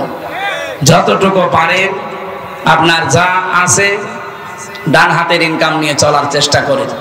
কেউ কারো জন্য উপকার করতে পারবে না কিয়ামতে, আর কেউ কারো আপনও না। সবগুলো দুনিয়াটা আল্লাহ বানিয়েছেন একটা ধোঁকা। দুনিয়া কি? আমার পূর্বপুরুষ যারা, আমি 3 পুরুষ চিনি। আমার বাবা রিয়াজউদ্দিন, তার বাবা জাহান আলী, তার বাবা নমাজ আলী। এরপরে আমি চিনি না, সত্যি কথা বলছি, আমি চিনি না, আর আমি জানিও না। এখন বলেন তো, এই যে নমাজ আলীর বাবা কে আমি জানি না। এই মনে করেন তার নাম হযরত আলী। এখন এই লোকটা খুব বেশি হলেও 61 বছর আগে মরে গেছে। আমি হিসাব করে দেখলাম, মাত্র 61 বছর আগে। এই লোকটা যদি এখন কুষ্টিয়ায় এসে বলে যে এই 2 তলা বাড়ি আমার, আমি এই জমি জায়গায় এই ভিটা মিটা সব আমি বানিয়েছিলাম, আমি এখানে থাকতে চাই, আপনারা বলেন আমি ওরে উঠতে দেব? কিসের নমাজ আলীর বাপ আপনি? আমি তো নমাজ আলীকে চিনি না। আমি কি বেশি বললাম? এটা হবে। এই জন্য যাদের জন্য যা কর্তক শত্রু হয়ে দাঁড়াবে সামনে, এই জন্য কারো জন্য কিছু করতে গিয়ে আপনি নিজের আখিরাতটা অলরেডি নষ্ট করেন না। এটা পাগল ছাড়া কেউ করে না। আমি এখন মারা গেলে সত্যি কথা বলছি, বাড়ি নিয়ে যাবেন, আমার বউকে যদি বলেন হামজা মরে গেছে পাহারা দেন, ও বলবে না, জিন আসবে। পাহারা দিতে হলে 3-4 জন দেন, একসাথে দিন। সকাল হলে আমার কবরে দিয়ে দিবে। কবরে দিয়ে হয়তো 2-3 দিন খুব কান্নাকাটি করবে, এত শখের স্বামী আমার মরে গেল। হয়তো 7 দিন আরো বেশি কান্নাকাটি করবে। 4 মাস 10 দিন পরে ঠিক আমার শ্বশুর শাশুড়ি এসে ম্যাডামকে নিয়ে যাবে, বলবে চাল তোর আরামদার বিয়ে দেবো। কয় বছর রাখবে? বিয়ের 7 দিন পরে ওই ম্যাডাম আমার বাবার কাছে কল দিয়ে বলবে, বাবা হামজা তো আর কি ছিল, এখন যে জামা এই 100 বার ভালো। ওই ম্যাডামের কারণে আমি যদি বাম হাতের ইনকাম চালাই। আমি আশা করছি কি বোঝাতে চাই আপনি বুঝেছেন। সৎ থাকার চেষ্টা করেন। ইবাদত বন্দেগী কবুল হওয়ার যে ফর্মুলা, প্রথমটা হচ্ছে হালাল রুজি। ওয়াজ তো এইটাই। এটা যদি আমরা আজ মেনে চলতে পারতাম, বাংলাদেশ দুর্নীতি মুক্ত হতো। কত হাজার হাজার কোটি টাকা পাচার করলেন, কি হলো বলেন? আপনি তাদের দিকে এখন তাকিয়ে বলেন, এই যে সালমান এফ রহমান দরবেশ 36,000 কোটি টাকা। আমার মনে হয় আমি সারা জীবনে গণনা করেও শেষ করতে পারবো না। কিন্তু তার টাকায় কি এখন কোনো কাজ হলো? সে এখন আমার মতো ওই মাটির ফলরে থাকে। আমি আশা করছি আল্লাহ রাব্বুল আলামিন আমাদের আখিরাতটা বিশাল আকারে যেন তৈরি করে দেয়, আমাদের যেন আফসোস না থাকে। মরণের পরে মানুষের শুধু আফসোস একটাই থাকবে, যে সময়টা হেলাই খেলায় আমরা নষ্ট করেছি। এই জন্য যতটুকু সময় বাকি আছে সামনে এমন ভাবে কাটাবো যেন আখিরাতের বিশাল ঘর প্রত্যেকের জন্য তৈরি হয়। আল্লাহ তৌফিক দিও, বলেন আমিন। সামনে কোরআনের আয়াতের সাথে যেগুলো বললাম, আল্লাহ যেন এগুলো আমাদেরকে দেখান। কারণ কোরআনের এই শব্দগুলো 100% অথেন্টিক, নাকি হালকা মিথ্যা আছে? আল্লাহ আমাদেরকে দেখিও, সে আশা ব্যক্ত করে আমরা আমাদের অভিভাবক 2 জন এখন এসেছে, ওসি সাহেব, এসপি সাহেব, ওনারা একটু সালাম দিক। আপনাদের পরিস্থিতি এখন যেহেতু সামনে খুব ঘোলাটি হচ্ছে 2-3 দিন, দিক নির্দেশনামূলক যদি কিছু বলার থাকে আপনারা 2-3 মিনিট একটু বলেন, এরপরে আমরা মোনাজাত করছি।